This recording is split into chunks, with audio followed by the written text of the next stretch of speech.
ఓం గం గణపతియే నమః. ఓం శ్రీ సరస్వతియే నమః. ఓం శ్రీ గురుభ్యో నమః. ఓం శ్రీ కులదేవతాయే నమః. ఓం శ్రీ శ్రీపాదవల్లభాయే నమః. ఓం శ్రీ నృసింహ సరస్వతీ నమః. ఓం దత్తాత్రేయ గురుభ్యో నమః. దత్తాత్రేయ త్రిమూర్తి రూప త్రిభువన లోకారక్షక. దత్తాత్రేయ త్రిమూర్తి రూప త్రిభువన లోకారక్షక. దత్తాత్రేయ త్రిమూర్తి. మసక చీకటిలో తాడును చూచి పామని భ్రమించి భయపడతాం. కానీ తర్వాత దీపం సహాయంతో అది తాడని తెలియగానే ఆ భ్రాంతి భయము తొలగుతాయి. అలానే వాస్తవానికి బ్రహ్మమనబడు పరమాత్మ ఒక్కడే ఉన్నాడు. అజ్ఞానం వలన మనకు ఆయన స్థానే జగత్తు గోచరించి భయము, ఆశ, దుఃఖము కలుగుతాయి. ఆత్మజ్ఞానమనే వెలుగు సహాయంతో పరమాత్మను తెలుసుకున్న క్షణంలోనే దుఃఖరహితము, ఆనందమయము అయిన బ్రహ్మమే సత్యమని అనుభవమవుతుంది. అప్పుడు భయానికి, దుఃఖానికి కారణమైన జగత్తు ఉన్నదనే భ్రాంతి తొలగుతుంది. అంటే ఈ జగత్తు మిథ్యయని తేలిపోతుంది. సర్వత్రా నిండియున్న బ్రహ్మమే గురువు యొక్క నిజతత్వం. సచ్చిదానంద స్వరూపుడైన శ్రీ గురుదేవునికి హృదయపూర్వక నమస్కారము.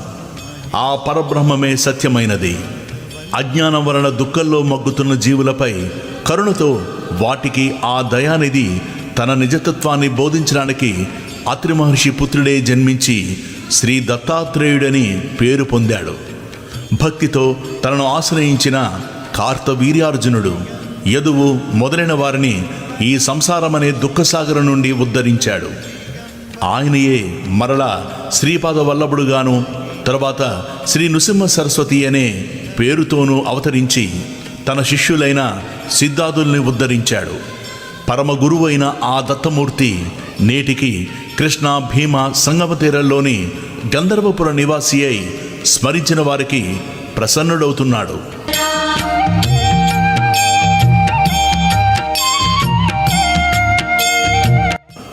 ఆ పరబ్రహ్మమూర్తి జనన మరణాలకు అతీతుడు, అక్రియుడు, కోరికలు లేనివాడు, అద్వితీయుడు అయినప్పటికీ ఒకప్పుడు తానే అనేకమవారని సంకల్పించినవాడు. ఆ సంకల్పమే మాయాశక్తి. ఆయన త్రిగుణాత్మకమైన తన మాయ చేత ఈ జగత్తును సృష్టించి దాని రూపంలో ప్రకటమయ్యాడు. వెనుకటి ప్రళయానికి ముందున్న జీవులు ప్రళయంలో పరమాత్మయందు సూక్ష్మ రూపంలో దాగి ఉంటారు. వారు సాధన ద్వారా తరించగలిగినందుకు పరమాత్మ అలా మరలా సృష్టి చేస్తాడు. ఆ శుద్ధ చైతన్యమే శ్రీ దత్తాత్రేయుడు.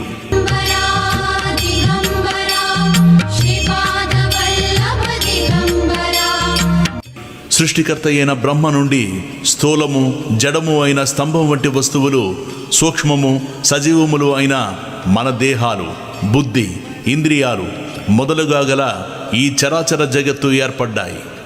ఇలా ఈ సృష్టిని చేసిన ఆ పురుషోత్తముడే ఆత్మజ్ఞానం వలన పొందదగినవాడు. ఇంద్రియాలు వాటి విషయాలైన శబ్దము, స్పర్శ, రూపము, రసము లేక రుచి, గంధము లేక వాసనలతో కూడిన అజ్ఞానం వలన మనలో రాగద్వేషాలు కలుగుతాయి.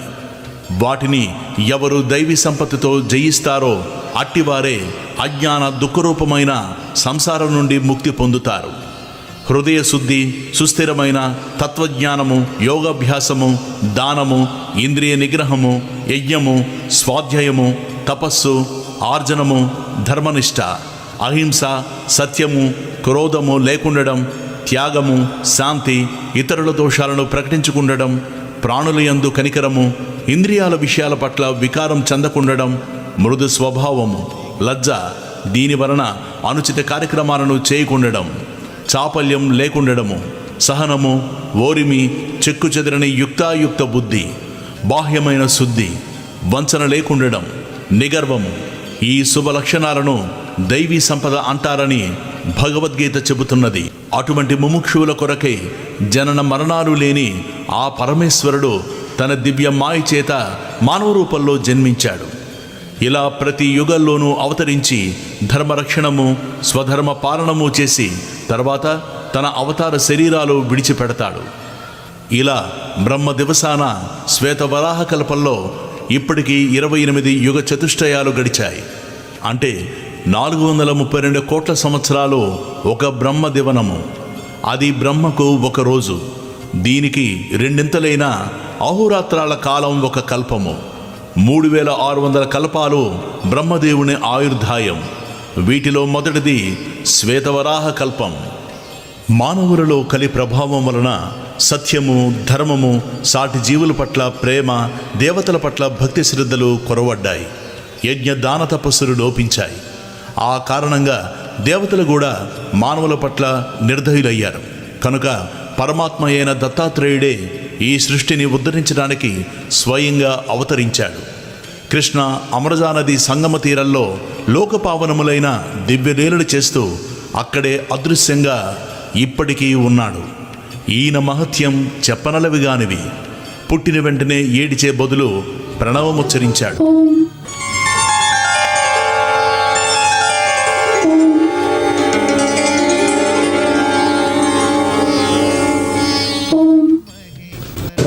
ఇనుమును తాకి బంగారంగా మార్చాడు. అక్షరాభ్యాసం కూడా లేకుండానే శిష్యులకు వేదపాఠం చెప్పాడు. బాల్యంలోనే తల్లిదండ్రులకు జ్ఞానం ఉపదేశించాడు. చిన్న వయసులోనే సర్వతీర్థక్షేత్రాలు పాదచారియే దర్శించి పావనం చేశాడు. అష్టాంగ యోగం అభ్యసించాడు. నానాటికి పతనమవుతున్న సన్యాస మార్గాన్ని పునరుద్ధరించాడు. అపథ్య భోజనంతో ఒక భక్తుని ఉదర రోగం పోగొట్టాడు. ఒక నిరుపేద బ్రాహ్మణుని దారిద్ర్యాన్ని పోగొట్టాడు. క్షణకాలంలో ఒక భక్తునికి త్రిస్థలి, ప్రయాగ, కాశీ, గయ యాత్ర చేయించాడు. చచ్చిన వాణ్ణి బతికించాడు. గొడ్డు బర్రెను పాడగేదిగా చేశాడు. త్రివిక్రముడనే శిష్యునికి విశ్వరూపం చూపాడు. విద్వాంసుల విద్య గర్వమణిచాడు. తన ఆశీర్వచనం చేతనే అంత్యజుని నోట వేదం పలికించాడు. ఒక విధవరాలికి తిరిగి సౌభాగ్యమిచ్చాడు. కర్మభ్రష్టులైన ప్రజలకు పవిత్రమైన కర్మ మార్గాన్ని బోధించాడు. ఎండిపోయిన మేడికట్టెను చెట్టుగా మార్చాడు. గొడ్రాలకి పుత్ర సంతానం కలిగేలా చేశాడు. తన అమృత దృష్టి చేత ఒకనికి కుష్ఠరోగం తగ్గించాడు. ఒక దీపావళి నాడు ఒకే సమయంలో 8 చోట్లకు వెళ్ళాడు. అకాలంలో కోసిన పంట చేనును మాట మాత్రం చేత తిరిగి సస్య సమృద్ధిగా మార్చాడు. ఇలాంటి మహాకార్యాలు ఇదివరకు చేశాడు, ఇప్పటికీ చేస్తున్నాడు, ఎప్పటికీ చేస్తాడు. ఆకాశంలోని నక్షత్రాలను, భూమిపై ఉన్న ఇసుక రేణువులను, సముద్రంలోని నీటి బిందువులను లెక్కపెట్టవచ్చేమో గాని ఆ భగవంతుని కళ్యాణ గుణాలను, శక్తులను లెక్కించడం సాధ్యం కాదు. భగవంతుడు నిజానికి రూపం లేనివాడైనా కూడా తన మహిమ మరియు తన కళ్యాణ గుణాల రూపంలో అవతరించి భక్తుని చెవి అనే ద్వారం గుండా అతని హృదయంలో ప్రవేశించి అతని దుష్ట సంస్కారం అనే పాపాన్ని దహించి వేస్తాడు. ఈ విధంగా క్రమంగా తన అంతఃకరణను శుద్ధం చేసుకున్న భక్తుడు జీవించి ఉండగానే ముక్తుడవుతాడు. సుఖ దుఃఖాలనే ద్వంద్వాల చేత స్పర్శించబడక వాటి పట్ల నిర్లిప్తమవుతాడు. ప్రారబ్ధ కర్మరూపమైన అతడి దేహం నశించినా నశించకపోయినా అజ్ఞానం వలన ఉత్పన్నమైన సుఖ దుఃఖరూపమైన ద్వంద్వాలింకా మిగిలి ఉన్న ప్రారబ్ధం అయిపోగానే పరబ్రహ్మాన్ని పొందుతాడు. సత్సంగం లేని వారికి, ఇంద్రియ సుఖలోలురైన అసురి సంపద గల వారికి, తమోగుణ ప్రధానులైన మోహందులకు ఈ సత్యం తెలియదు. స్వధర్మం ఆచరిస్తూ సాధు, గురు, దేవతల యందు భక్తి గలవాడై సత్సంగం వలన వివేకి అయి నేనే కర్తను, భోక్తను అనే అభిమానం విడిచిపెట్టి ఉత్తమ సన్యాసి అయి ఈ మార్గంలోనే అతడు భుక్తి ముక్తి పొందుతాడు.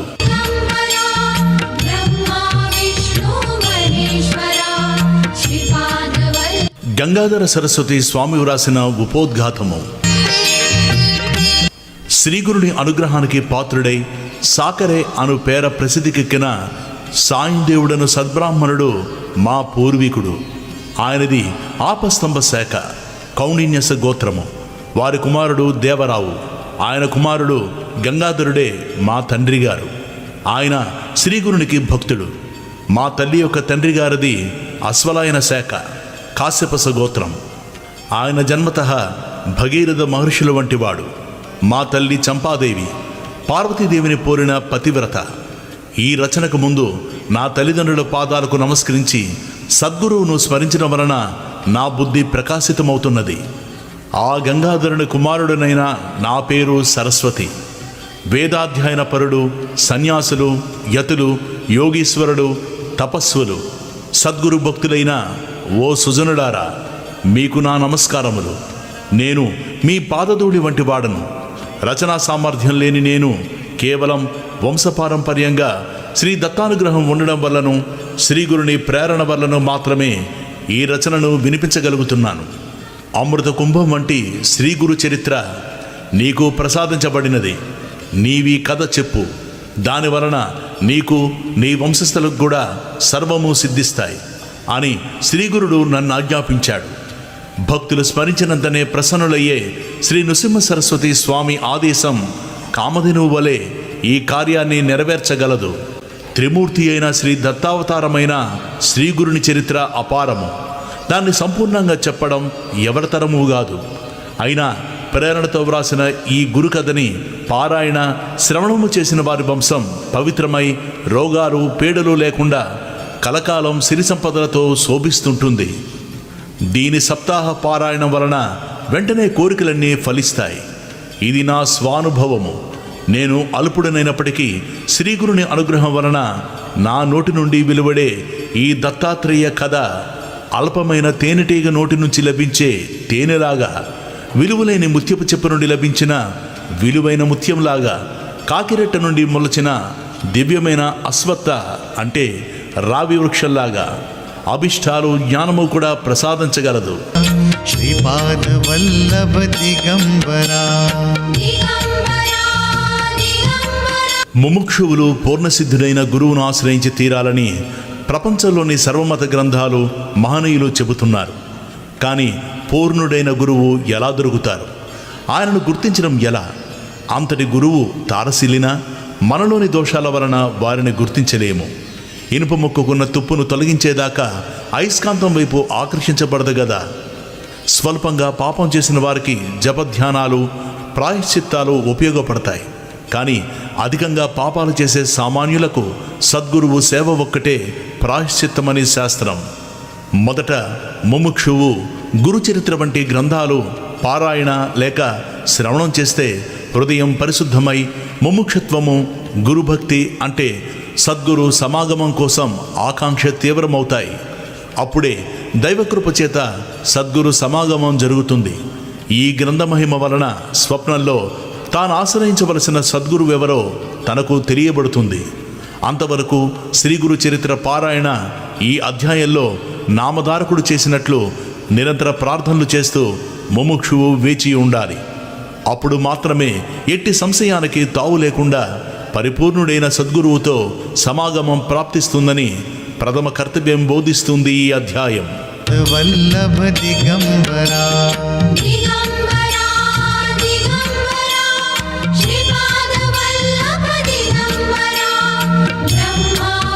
గంధర్వ నగరంలో శ్రీ నృసింహ సరస్వతి స్వామి మహిమ లోక ప్రసిద్ధమై దూర ప్రాంతాల నుండి కూడా ఎందరెందరో వచ్చి వారిని సేవించి పెళ్లి కాని వారు పెళ్లి, సంతానము లేని వారు సంతానము, పేదవారు ధనము, ఇలా ఎవరికి అవసరమైనవి వారు పొందుతున్నారు. వారిని దర్శించాలనుకున్నప్పటి నుండే కోరినవి నెరవేర్చుకున్నవారు ఉన్నారు. నామధారకుడు అనే బ్రాహ్మణుడు ఎన్నో కష్టాలకు గురై ఎన్ని చేసినా ఒక్కటి తీరక ఎంతో వ్యాకులు పడ్డాడు. ఆ పరిస్థితుల్లో అతడు శ్రీగురుని మహత్యం గురించి విని వారి దర్శనంతో గాని అవి తీరవని నిశ్చయించుకున్నాడు. అది లభించుకుంటే తన జీవితమే వ్యర్థమని తలచి నిరంతరము వారి పాదాలను స్మరిస్తూ ఆకలి దప్పులు కూడా మరచి కాలినడకన ఆ గ్రామాన్ని సమీపించాడు. ఆయన దర్శనం అవ్వకుంటే ప్రాయోపదేశం చేసుకోదలచి అతడు శ్రీగురుని స్మరించి ఇలా మొరపెట్టుకున్నాడు. అందరి కష్టాలు తొలగించే మీ నామస్మరణతో నా కష్టాలు ఎందుకు తొలగడం లేదు? అందుకు నా పాపాలే కారణమైతే సర్వపాపహరమైన మీ నామం వాటిని ఎందుకు నశింపజేయలేదు? అన్ని జీవులను కరుణించే మీరు నన్ను మాత్రం ఎందుకు కరుణించడం లేదు? గురువే త్రిమూర్తి స్వరూపమని, తలచిన వెంటనే ఫలితమిస్తాడని వేదాలు, స్మృతులు చెబుతున్నాయి. ఈ కలియుగంలో శ్రీ నృసింహ సరస్వతి స్వామియే అంతటి గురువు అని కీర్తి వచ్చింది కదా. మరి నా పట్ల అదెందుకు నిరూపణ కావడం లేదు? మీరు సాటిలేని పెన్నిది అన్నది నిస్సంశయంగా అందరి అనుభవము. కానీ నా మనసులో మీపై భక్తి ఎందుకు కలగడం లేదు? నా మనస్సు మీపై స్థిరంగా నిలవడం లేదేమి? మీరే నా తల్లి, తండ్రి, గురువు, దైవము, తోడు, నీడ అని నమ్మి ఇప్పుడు మిమ్మల్నే ఆశ్రయించాను. పసితనంలోనే నాకు మీ పేరు పెట్టి నా తల్లిదండ్రులు నన్ను మీకు అమ్మివేశారు. ఓ పరమాత్మ, మీరు దీనుల పాలిట కల్పవృక్షం, దయాళువు, మహాదాత. దేవతలకే శక్తిని అనుగ్రహించి విశ్వమంతటిని మీరు నన్ను ఉపేక్షిస్తున్నారెందుకు? మీరు సర్వసాక్షి అని వేదాలు చెబుతున్నాయి కదా, మరి నా దుస్థితి మీకు తెలియడం లేదా? ఎవరిని ఉపేక్షించని మీరు నన్నెందుకు ఉపేక్షిస్తున్నారు స్వామి? నేను మీకేమీ సమర్పించలేదనా? సాక్షాత్తు లక్ష్మీదేవియే సేవకురాలైన మీకు దరిద్రుడనైన నేను ఏమి ఇవ్వగలను? బిడ్డ నుండి ఏం తీసుకొని తల్లి స్తన్యమిస్తున్నది స్వామి. నన్ను అనుగ్రహించే సమయం ఇంకా రాలేదనడం సర్వసమర్థులైన మీకు తగదు. ఇంతకు ముందు మీరే దిక్కని తలిచి నేను మిమ్మల్ని సేవించిన మాట నిజమే, కానీ సేవిస్తేనే ప్రసాదించేది దానమెలా అవుతుంది? స్వామి, లౌకికుడైన రాజు కూడా తన సేవకుల వంశంలో పుట్టిన వారిని రక్షిస్తున్నాడు. మా పూర్వీకులందరూ మిమ్మల్ని నిష్కామంగా సేవించినందుకైనా మీరు నన్ను రక్షించాలి. లేకుంటే సత్పురుషులకు ఫిర్యాదు చేసుకోనైనా నా రుణం రాబట్టుకుంటాను. మీరు నా పైన కాఠిన్యం వహించినట్లు తోస్తున్నది. అది మీ సాటివారి పట్ల తగునేమో గాని అల్పుడునైనా నా యందు తగదు స్వామి. ఇందుకు కారణం నేను చేసిన తప్పులేమో.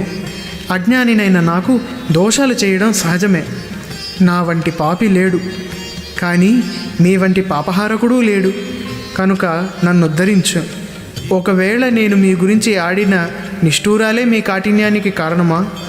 దయాసముద్రులైన మీరు అలిగిన బిడ్డను తల్లి బుజ్జగించినట్లు నన్ను బుజ్జగించాలి కానీ నాపై అలిగి అనుగ్రహించుకుంటే నాకు ఇంక దిక్కెవరు స్వామి? లేకుంటే నేను చేసిన తప్పేమిటో అదైనా నాతో చెప్పవచ్చు కదా. ఏమైనా మీరు నా దోషాలను క్షమించి నన్ను దయచూడాలి స్వామి. మీరే నాకు దిక్కు. మిమ్మల్ని నేను శరణు పొందుతున్నాను. చైతన్యమూర్తివి, దయానిధివి అయిన నీ కారుణ్యం ఏమైనది ప్రభు? మృత్యుముఖంలో ఉన్న నన్ను ఎందుకు ఉద్ధరించకుండా ఉన్నావు? ఇలా దారి పొడుగున నామధారకుడు అనేక విధాలుగా శ్రీగురుణ్ణి ఆర్తితో ప్రార్థిస్తూ వెళ్ళి చివరకు ఖిన్నుడై శోష వచ్చి గంధర్వపురం దగ్గర ఒక చెట్టు కింద పడుకున్నాడు. అతనికి నిద్ర తూగినప్పుడు కలలో కూడా అతడు శ్రీగురుణ్ణే స్మరిస్తున్నాడు. దిగంబరా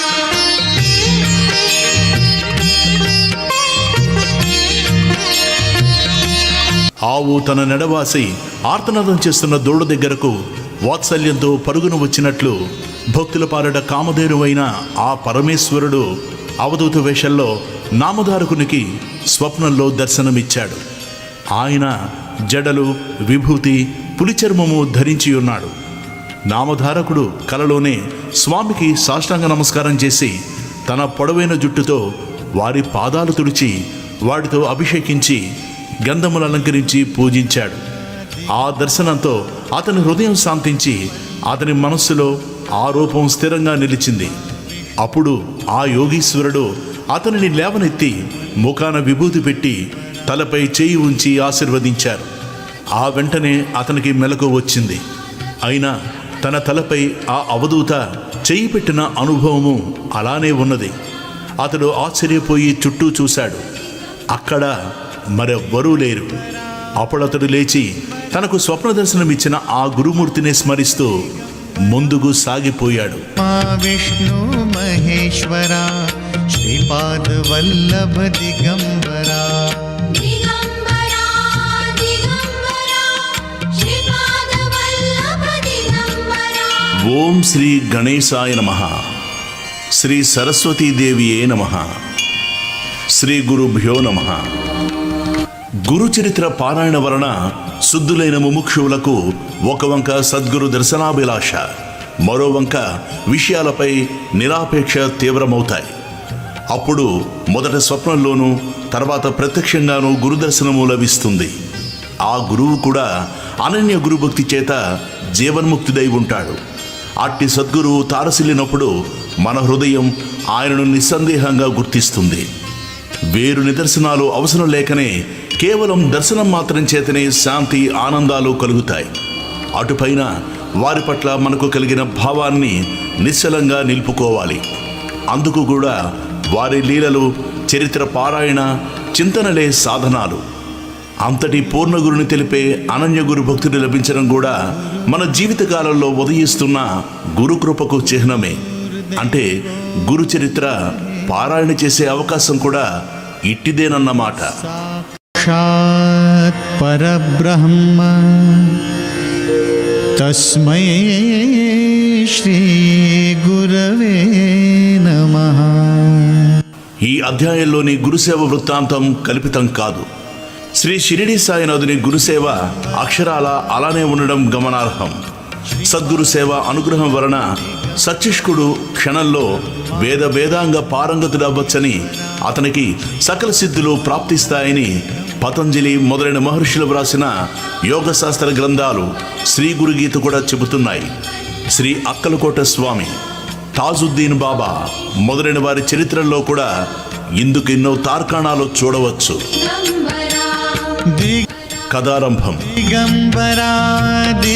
స్వప్నంలో జడలు, విభూతి, పులితోలు ధరించి దర్శనమిచ్చిన ఆ మూర్తి నామధారకుని మనస్సుపై చెరగన ముద్ర వేసుకున్నది.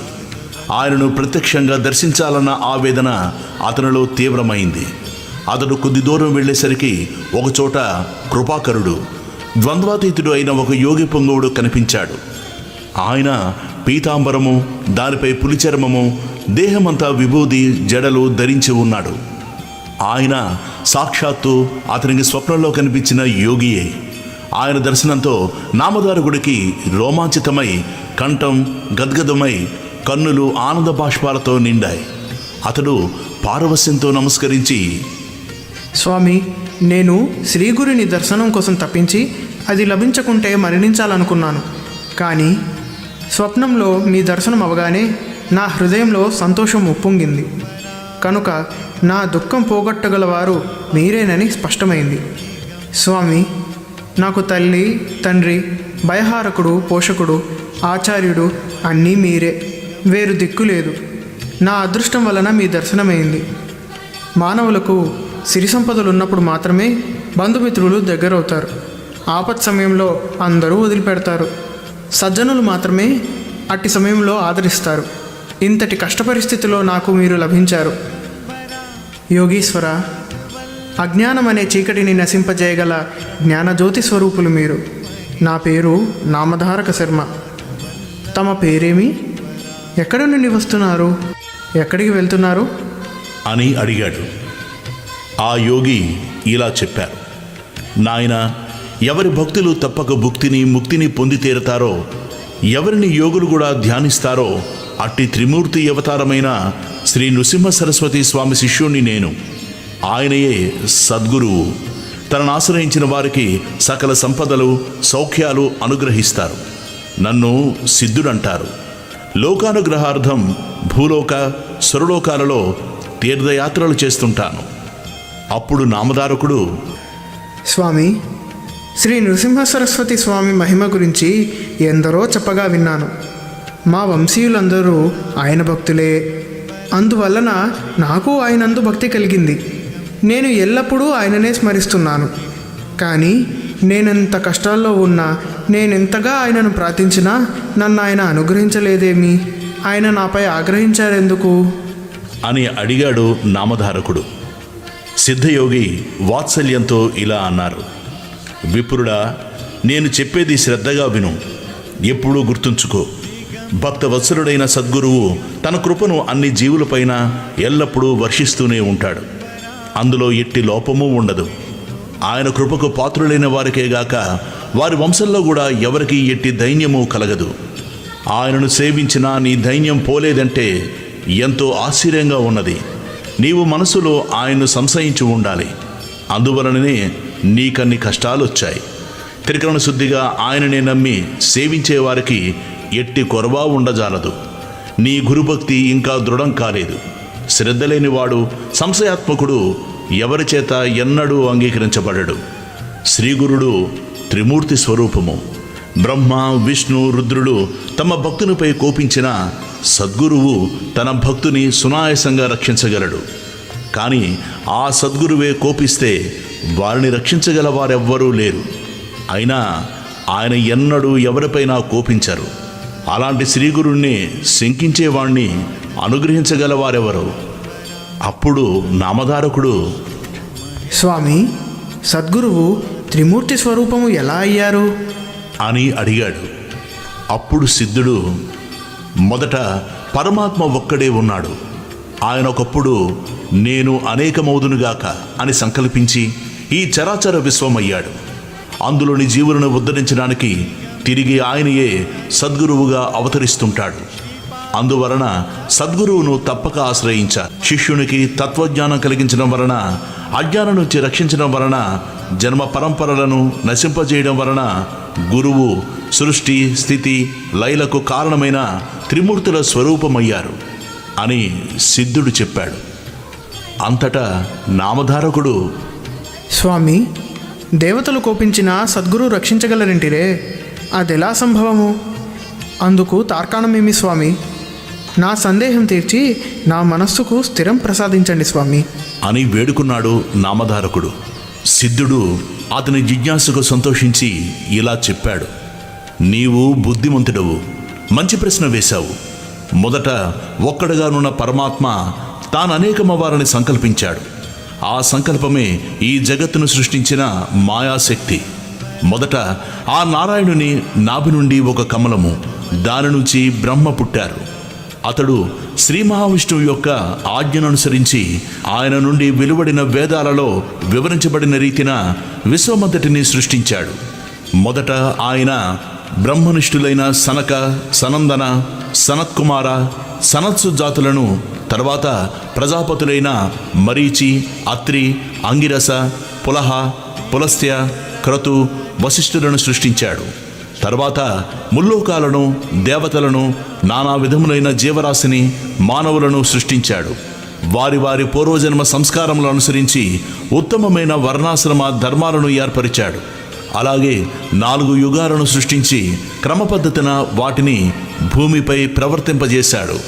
మొదటగా ఆయన సత్యమే ఆకారముగా కలిగి యజ్ఞోపవీతము, ఆభరణాలు ధరించి ఉన్న కృతయుగాన్ని భూలోకంలో 17,28,000 సంవత్సరాలు ప్రవర్తించి రమ్మని ఆదేశించాడు.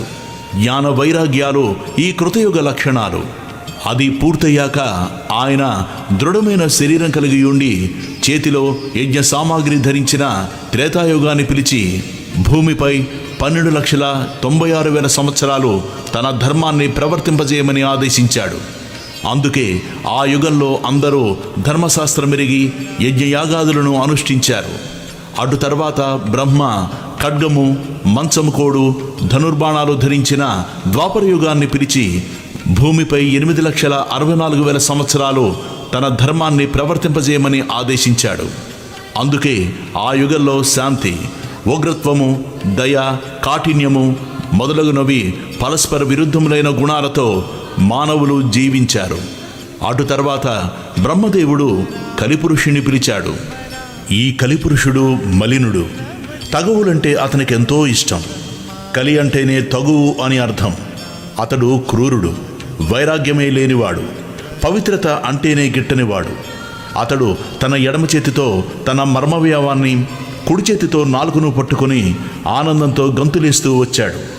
పిశాచ రూపం గల అతనిని చూసి బ్రహ్మ నవ్వి వికృతమైన అతని చేష్టకు అర్థమేమని అడిగాడు.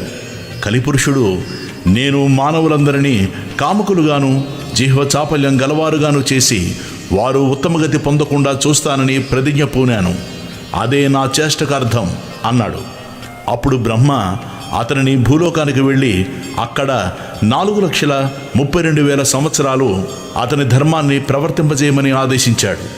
అప్పుడు కలిపురుషుడు భయపడి, స్వామి, నేను నిద్ర, కలహము, దుఃఖములంటే ఇష్టపడేవాణ్ణి, సిగ్గులేని వాడను.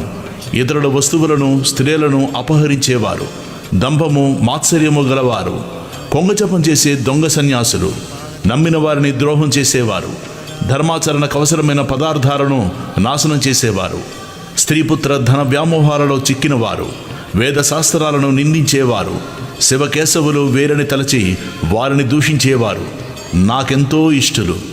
పుణ్యకార్యాలు చేసేవారు, ధర్మాన్ని పాటించేవారు నాకు శత్రువులు. ఎందరో ధర్మపరులున్న భూలోకానికి నేనెలా వెళ్ళగలను? బ్రహ్మజ్ఞానులను, భక్తులను చిత్తశుద్ధితో జపధ్యానాదులు చేసేవారిని చూస్తేనే భయంతో నాకు వణుకు పుడుతుంది అన్నాడు. అప్పుడు బ్రహ్మ, కలి, నీవు భూలోకంలో ధర్మమాచరించే వారిని విడిచిపెట్టు. తదితరుల్లోని అధర్మాన్ని అనుసరించి వారిని లోబరుచుకొని నీ ధర్మాన్ని ప్రవర్తింపజేయి. శివకేశవులు ఒక్కరేనని తెలిసి పూజించేవారిని, తల్లి తండ్రి గురువులను సేవించేవారిని, కాశీలో నివసించేవారిని, గోవు తులసి మొదలగు వాటిని పూజించేవారిని, వేద శాస్త్ర పురాణ స్మృతులను ఆసక్తితో విని వివేకం పొంది ధర్మమాచరించేవారిని నీవు బాధించవద్దు. ప్రత్యేకించి గురుసేవయందు దీక్ష వహించేవారిని, గురుభక్తులను నీవేమీ చెయ్యలేవు. నీవు వారిని బాధించవద్దు. భూలోకంలో మిగిలిన వారందరూ నీవక్కడ ప్రవేశించగానే నీకు లోబడి ప్రవర్తించగలరు అని చెప్పాడు. అప్పుడు కలిపురుషుడు ఇలా అడిగాడు, లభ దిగంబరా. దిగంబరా స్వామి, గురువంటే ఎవరు? అతని గురించి మీరు ప్రత్యేకించి చెబుతున్నారే, అతని గొప్పదనమేమిటి అని అడిగాడు. బ్రహ్మ ఇలా చెప్పాడు, గురువు త్రిమూర్తుల స్వరూపం. ఆయనయే బ్రహ్మ విష్ణువు మహేశ్వరుడు. అందువలన గురువు సంప్రీతుడైతే త్రిమూర్తులు తృప్తి చెందుతారు. గురువు కోపించిన వారిని ఆ త్రిమూర్తులలో ఏ ఒక్కరూ రక్షించలేరు. గురువు తన శిష్యునికి తత్వము ఉపదేశించి పాపము నశింపజేసి అతని యందు బ్రహ్మజ్ఞానం కలిగించి అతనిని శాశ్వతంగా దుఃఖం నుంచి తరింపజేస్తాడు. అలానే గురువు సంప్రీతుడైతే త్రిమూర్తులు సంప్రీతులవుతారు గాని త్రిమూర్తులలో ఏ ఒక్కరు సంప్రీతులైనా గురువు సంప్రీతుడు కాకపోవచ్చు. కనుక ఎవడు శాస్త్రానుసారం గురువును సేవించి ఆయన ప్రీతికి పాత్రుడవుతాడో అట్టి శిష్యుడు తానే బ్రహ్మ అవుతాడు. అతనికి తీర్థయాత్రలు, వ్రతాలు, తపస్సు చేసిన ఫలితమంతా గురుసేవ వల్లనే లభిస్తుంది. గురువు వల్లనే శిష్యునికి వర్ణాశ్రమ ధర్మాలు, సదాచారము, సద్వివేకము, కర్మాచరణ, భక్తి, వైరాగ్యము, ముక్తి కూడా లభిస్తాయి. గురువు లేనిదే మోక్షం లభించదు. కారణం గురువు లేనిదే శాస్త్ర శ్రవణము, తత్వశ్రవణము లభించవు. అవి లభించకుంటే మానవులకు నీ వలన భయం తప్పదు. శాస్త్రాలు స్వయంగా చదువుకుంటే అర్థమయ్యేవి కావు. శాస్త్రాలను సార్థకమైన రీతిని వివరించడం సద్గురువుకు మాత్రమే సాధ్యం. అందుకే ఆయన జ్ఞానజ్యోతి స్వరూపము. సద్గురు సేవ వలన సర్వము సిద్ధిస్తుంది. అందుకు తార్కాణం చెబుతాను విను. దిగంబరా శ్రీపాద వల్లభ దిగంబరా, బ్రహ్మ విష్ణు మహేశ్వరా, శ్రీపాద వల్లభ దిగంబరా. పూర్వం గోదావరి తీరంలో అంగిరస మహర్షి ఆశ్రమంలో అనేక మంది సద్బ్రాహ్మణులు, వ్రతదీక్ష పూనిన వారు, తపస్సులు ఉండేవారు. వారిలో పైలుని కుమారుడు వేదధర్ముడనే ముని ఉండేవాడు. ఆయనకు ఎందరో శిష్యులుండేవారు. ఒకసారి ఆయన తన శిష్యుల భక్తి శ్రద్ధల్ని పరీక్షించదలచి అందరినీ పిలిచి ఇలా అన్నారు, నా పూర్వజన్మ పాపాలలో ఎక్కువ భాగం ఈ జన్మలో తపస్సుతో నశింపజేసుకున్నాను. మిగిలి ఉన్న కొంచెము అనుభవిస్తే గాని తీరదు. ఒకవేళ దానిని నా తపశ్శక్తితో పోగొట్టుకున్నా అది నా మోక్షానికి విఘ్నం కలిగిస్తుంది. అందువలన నేను సర్వపాపహరమైన కాశీనగరానికి వెళ్ళి ఆ కర్మశేషం అనుభవించి దాన్ని నశింపజేసుకుంటాను. అక్కడ నా పూర్వ పాపాన్ని అనుసరించి గళత్కుష్ఠ రోగిని, కుంటివాడిని, గుడ్డివాడిని అయిన 21 సంవత్సరాలు కర్మఫలము అనుభవిస్తాను. అంతకాలము అక్కడ నాకు తోడుగా ఉండి సేవించగలవారు మీలో ఎవరున్నారు అని అడిగారు గురువు. బ్రహ్మ విష్ణు మహేశ్వర గురుసేవలో లోపమొస్తే ఏమి ప్రమాదమున్న భయంతో శిష్యులంతా మౌనం వహించారు. దీపకుడనే శిష్యుడు ఆయనకు నమస్కరించి, స్వామి, మోక్షానికి విఘ్నం కలిగించే పాపశేషం ఉంచుకోరాదు. కానీ మీరు అనుమతిస్తే మీ బదులు ఆ పాపం నేనే అనుభవించి మీకు సేవ చేస్తాను, అనుగ్రహించండి అని విన్నవించుకున్నాడు. అప్పుడు గురువు సంతోషించి, ఈ పాపం నేను అనుభవించవలసిందే, వేరొకరు అనుభవిస్తే తీరదు. రోగి కంటే అతనికి సేవ చేసేవారి కష్టమే ఎక్కువ. అందుకు ఇష్టమైతే నీవు నాతో కూడా రావచ్చు అన్నారు. దీపకుడు అందుకు అంగీకరించి గురువును కాశీకి తీసుకువెళ్ళాడు. అక్కడ వేదధర్ముడు మణికర్ణికా ఘట్టంలో స్నానం చేసి మణికర్ణికకు నమస్కరించి విశ్వనాథుణ్ణి పూజించాడు. అటు తర్వాత కంబాలాస్వతర ప్రదేశంలో దీపకుడు నిర్మించిన కుటీరంలో నివసించసాగాడు. వెంటనే ఆయనకు గళత్కుష్ఠ రోగము, కుంటితనము, గుడ్డితనము వచ్చాయి. ఆయన శరీరమంతా కుష్ఠరోగంతో కుళ్ళిపోయి పురుగులు పడి దుర్వాసన కొట్టసాగింది. దానికి తోడు మతి స్థిమితం కూడా తప్పింది. సహజంగా ఎంతో ప్రేమమూర్తి అయిన ఆ ముని ఎంతో క్రూరంగా ప్రవర్తించసాగాడు. దీపకుడు మాత్రం తన గురువు సాక్షాత్తు విశ్వనాథుడిని విశ్వసించి నిత్యము ఆయన శరీరం శుభ్రం చేసి సర్వోపచారాలతో పూజ చేసి అన్నం తెచ్చి పెడుతుండేవాడు. ఆ ముని మాత్రం అతనిని ఎన్నో రీతులు బాధిస్తుండేవాడు. అతడు మంచి అన్నం తెచ్చినా కూడా కొంచెమే తెచ్చాడని కోపించి ముని దానిని నేలపై విసిరి కొట్టేవాడు. దీపకుడు ఎక్కువగా భోజనం తెచ్చినప్పుడు ఆయన దానిని రుచి చూసి బాగోలేదని విసిరిగొట్టి రుచికరమైన భోజనం తెచ్చిపెట్టమని వేధించేవాడు. ఒక్కొక్కప్పుడు ప్రేమతో, అబ్బాయి నీవు ఉత్తమ శిష్యుడివి, నా కోసం నీవెంతో కష్టపడుతున్నావు అని లాలించేవారు.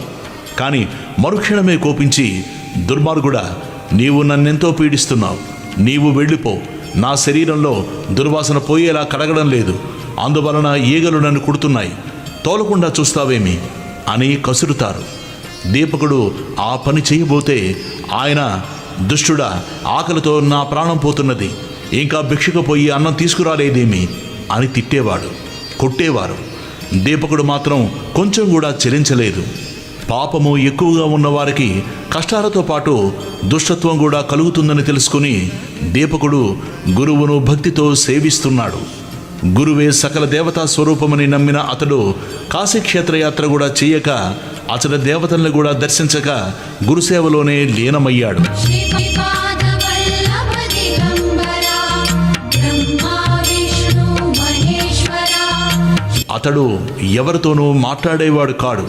తన శరీరానికి కావలసిన పనులు కూడా చేసుకునేవాడు కాదు. ఒకనాడు కాశీ విశ్వనాథుడు అతని గురుభక్తికి మెచ్చి దర్శనమిచ్చి వరం కోరుకోమన్నాడు.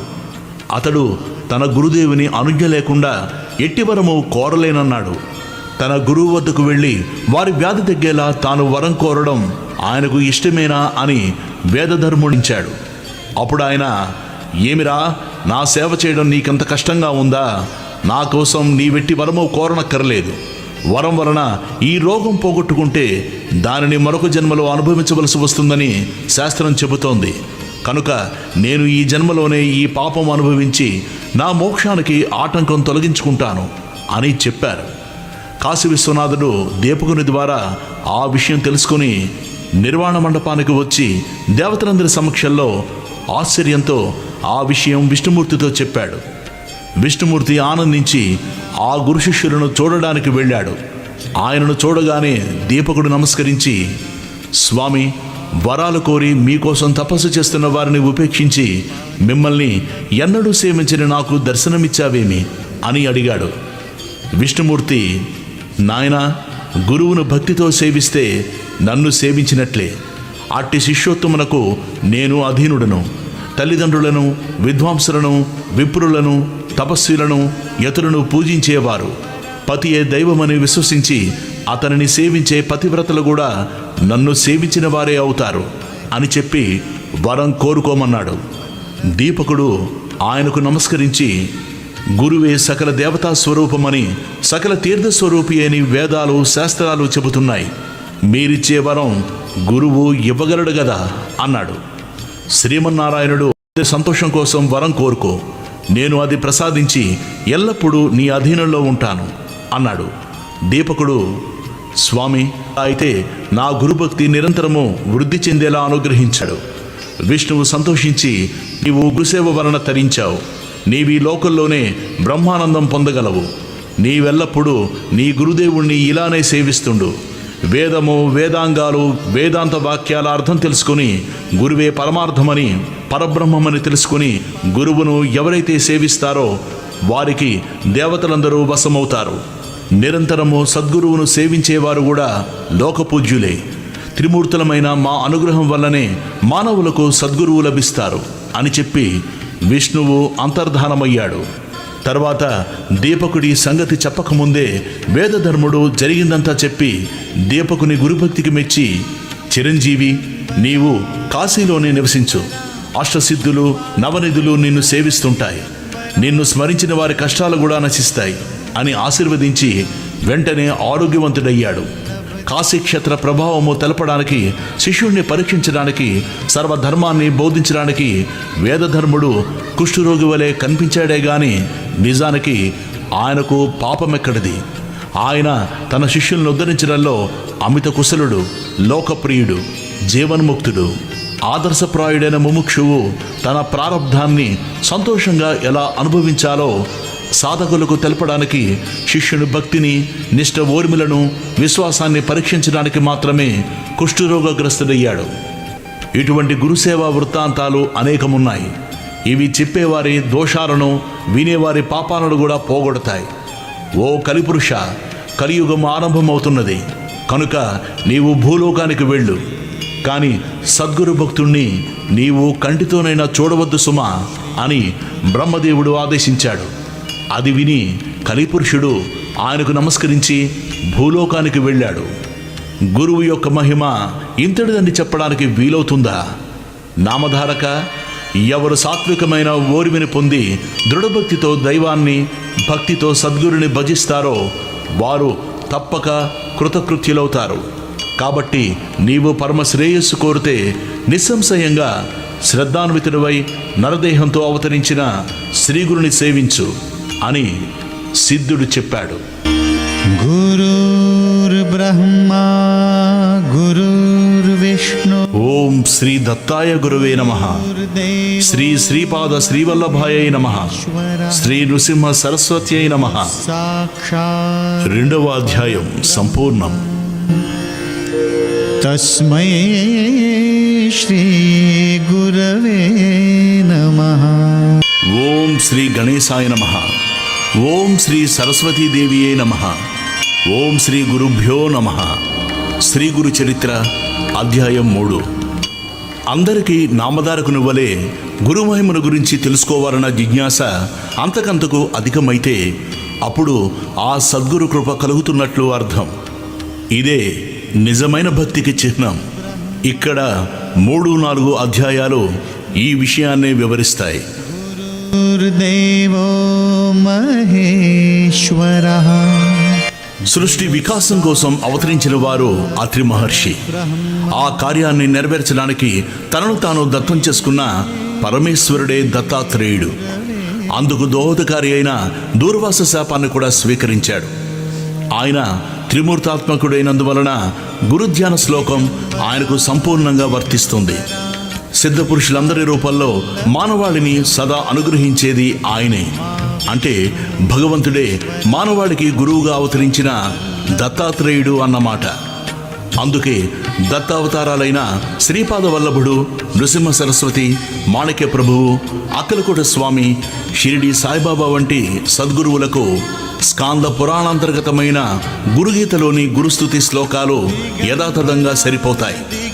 అట్టివారినే ముముక్షువులు ఆశ్రయించాలని, తదన్యులను కాదని భగవద్గీతలో శ్రీకృష్ణుడు ఆదేశిస్తారు.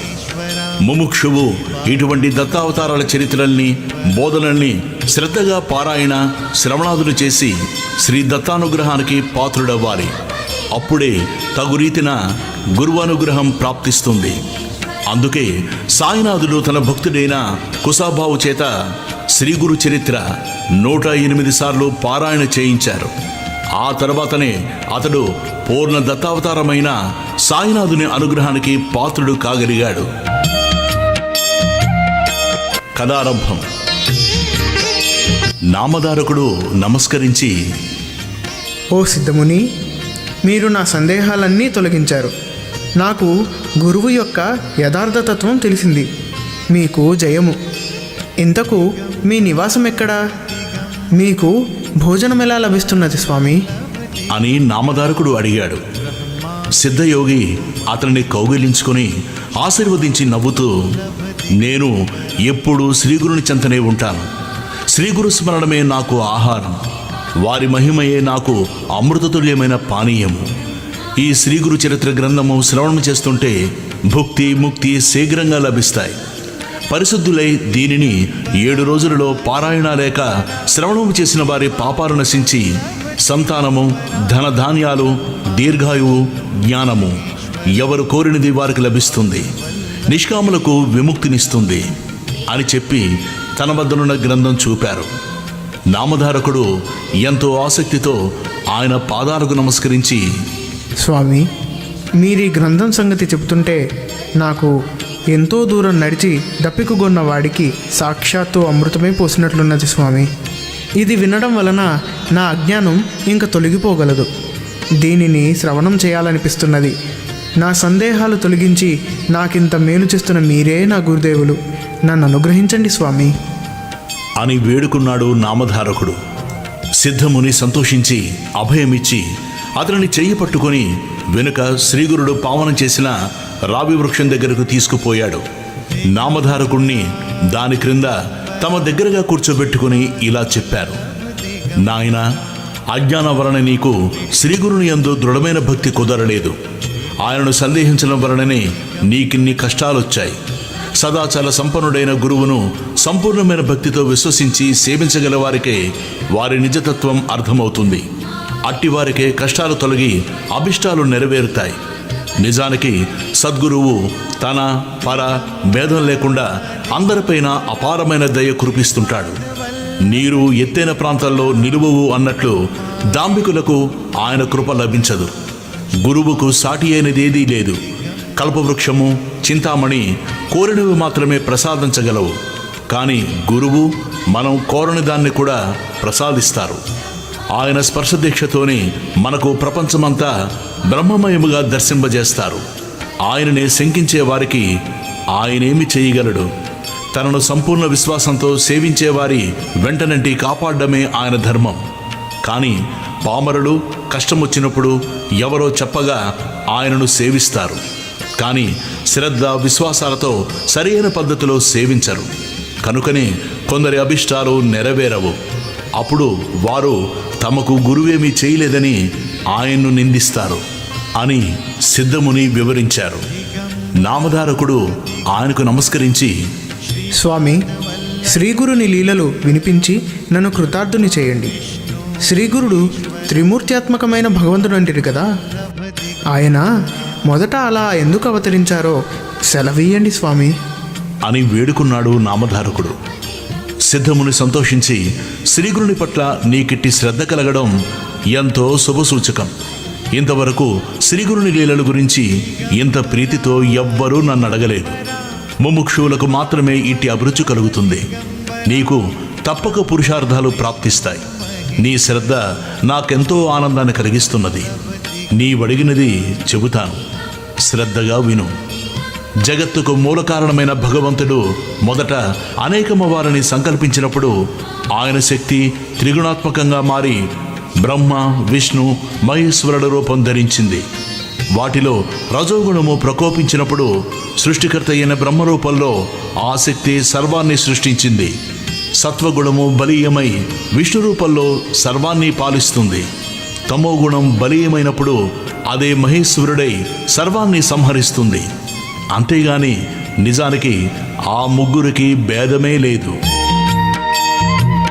పూర్వం సూర్యవంశానికి చెందిన అంబరీషుడనే రాజు నిరంతరము హరిచింతన, అతిథి సేవలతో పాటు దృఢమైన నిష్ఠతో ఏకాదశి వ్రతం ఆచరించేవాడు. ఒకరోజు ద్వాదశ తిథి ఒక్క గడియ మాత్రమే ఉందనగా దూర్వాస మహర్షి శిష్య ప్రశిష్యులతో కలిసి అతని వద్దకొచ్చాడు. అంబరీషుడు ఆయనను పూజించి త్వరగా అనుష్ఠానం పూర్తి చేసుకుని భోజనానికి రమ్మని ప్రార్థించాడు. అప్పుడా మహర్షి స్నానానికని నదికి వెళ్ళి పారాయణ సమయం మీరిపోతున్నా గాని రాకుండా ఆలస్యం చేయసాగాడు. తిది మించిపోతే అంబరీషునికి వ్రతభంగమవుతుంది. అలా అని అతడు భోజనం చేస్తే అతిథిని అలక్ష్యం చేసినట్లవుతుంది. అందుకని అతడు ఆ రెండిటిని పరిరక్షించుకోదలచి కొద్ది తీర్థం మాత్రం తాగాడు. ఇంతలో దూర్వాసులొచ్చి కోపించి, రాజా, నీవు నానాయోనులలో జన్మితువుగాక అని శపించాడు. అంబరీషుడు భయపడి శ్రీహరిని శరణు పొందాడు. అప్పుడు ఆయన సాక్షాత్కరించి దూర్వాసునితో, మహర్షి, నా భక్తుడు నీ శాపాన్ని భరించలేడు. అతన్ని రక్షించడం నా ధర్మం. అయినా మహర్షులైన మీ శాపం వ్యర్థం కాకూడదు గనక ఆ శాపాన్ని నాకు వర్తింపజేయి అన్నారు. అలాగైనా శ్రీహరి తిరిగి అవతరిస్తూ లోకోపకారం చేయగలడని తలచి సంతోషించి దూర్వాసులు, విశ్వాత్మ, మీ గురించి తపస్సు చేస్తున్న యోగులకు ప్రత్యక్ష దర్శనమివ్వడానికి, జంతు యోనులలో జన్మించిన పాపులను ఉద్ధరించడానికి మీరు భూలోకల్లో ఎప్పుడూ అవతరిస్తూ ఉండండి అన్నారు. అందువలనే విష్ణువు మత్స్యాది అవతారాలెత్తాడు. కానీ వాటిలో కొన్ని గుప్తంగా ఉండి ఉత్తమ తపస్సులకు మాత్రమే తెలుసుకున్న సాధ్యమవుతాయి. ఇట్టి అవతారాలలో ఒకటి దత్తాత్రేయుడు. ఆయన అత్రి అనసూయలకు జన్మించాడు. ఓం శ్రీ దత్తాయ గురవే నమః. శ్రీ శ్రీపాదవల్లభాయ నమః. శ్రీ నృసింహ సరస్వతి నమః. శ్రీపాద వల్లభ దిగంబరా 4వ అధ్యాయం ప్రారంభం. మహేశ్వర. ఓం శ్రీ గణేశాయ నమః. ఓం శ్రీ సరస్వతీదేవియే నమః. ఓం శ్రీ గురుభ్యో నమః. శ్రీ గురు చరిత్ర అధ్యాయం 4. దూర్వాస శాపం వలన భగవంతుడు ధరించిన అవతారాలలో ఉత్తమ సాధకులకు మాత్రమే తెలియబడే శ్రీ దత్తాత్రేయ అవతారం గురించి చెప్పమని నామధారకుడు కోరగా సిద్ధయోగి ఇలా చెప్పసాగాడు. పూర్వం ఒక కల్పాంత ప్రళయం తర్వాత నారాయణుని నాభి కమలం నుండి బ్రహ్మ ఉద్భవించి సనకాది యోగులను, మరీచి మొదలైన సప్త ప్రజాపతులను తన మానసపుత్రులుగా అవతరింపజేశాడు. తర్వాత శతరూప, మనువులను సృష్టించాడు. వారి కుమార్తె దేవహూతి కర్దముని భార్య అయింది. ఆమెకు కలిగిన కుమార్తెలలో అనసూయాదేవి అత్రి మహర్షికి భార్య అయి మహాపతివ్రతగా ప్రసిద్ధికెక్కింది. ఆమె పాతివ్రత్య ప్రభావానికి విరచి కొండలు, శిలలతో కూడి ఎంతో కఠినమైన భూమి ఆమె పాదాల కింద మృదుత్వాన్ని వహించింది. సర్వాన్ని తపింపజేసే సూర్యుడు, అన్నింటినీ దహింపజేసే అగ్ని కూడా ఆమెకు చల్లదనం ఇవ్వసాగారు. వాయువు ఆమె చెంత తన ప్రచండ వేగం మాని మందంగా మలయమారుతంగా వీచేవాడు. దేవతలందరూ తమ వలన ఆమెకు కష్టం కలిగినా లేక ఏ అల్పుడైనా ఆమె అనుగ్రహం పొందినా అతడు తమను కూడా జయింపగలడని భయపడుతుండేవారు. ఒకసారి త్రిలోక సంచారి అయిన నారద మహర్షి బ్రహ్మ, విష్ణు, మహేశ్వరుల నివాసాలకు వెళ్ళి అక్కడ అనసూయాదేవి పాతివ్రత్యాన్ని ఎంతగానో ప్రశంసించాడు. అత్రి మహర్షి ఆదేశం మేరకు ఆమె వలె అతిథి అభ్యాగతులను ఆచరించే సాధ్వి మరొకరు లేరన్నాడు. అప్పుడు త్రిమూర్తుల భార్యలు కూడా దేవతలందరి వలె భయపడి అసూయ చెంది ఆమె పాతివ్రత్య మహిమను తగ్గించమని తమ భర్తలను నిర్బంధించారు. అప్పుడు త్రిమూర్తులు అతిథి వేషాలలో అత్రి మహాముని ఆశ్రమానికి చేరుకున్నారు. అనసూయాదేవి వారికి ఎదురేగి స్వాగతం చెప్పి అర్ఘ్యపాద్యాదులు సమర్పించి, అయ్యలారా, మీ రాక చేత మా ఆశ్రమం పావనమైంది. మీకు నేనేమి చేయాలో సెలవియ్యండి. అత్రి మహర్షి తపస్సు కోసం అరణ్యంలోకి వెళ్ళారు అని చెప్పింది. అప్పుడు ఆ అతిథులు, అమ్మా, మాకెంతో ఆకలిగా ఉన్నది. నీ భర్త ఎప్పుడు వస్తారో చెప్పలేము గదా, మాకు వెంటనే భోజనం పెట్టు అన్నారు.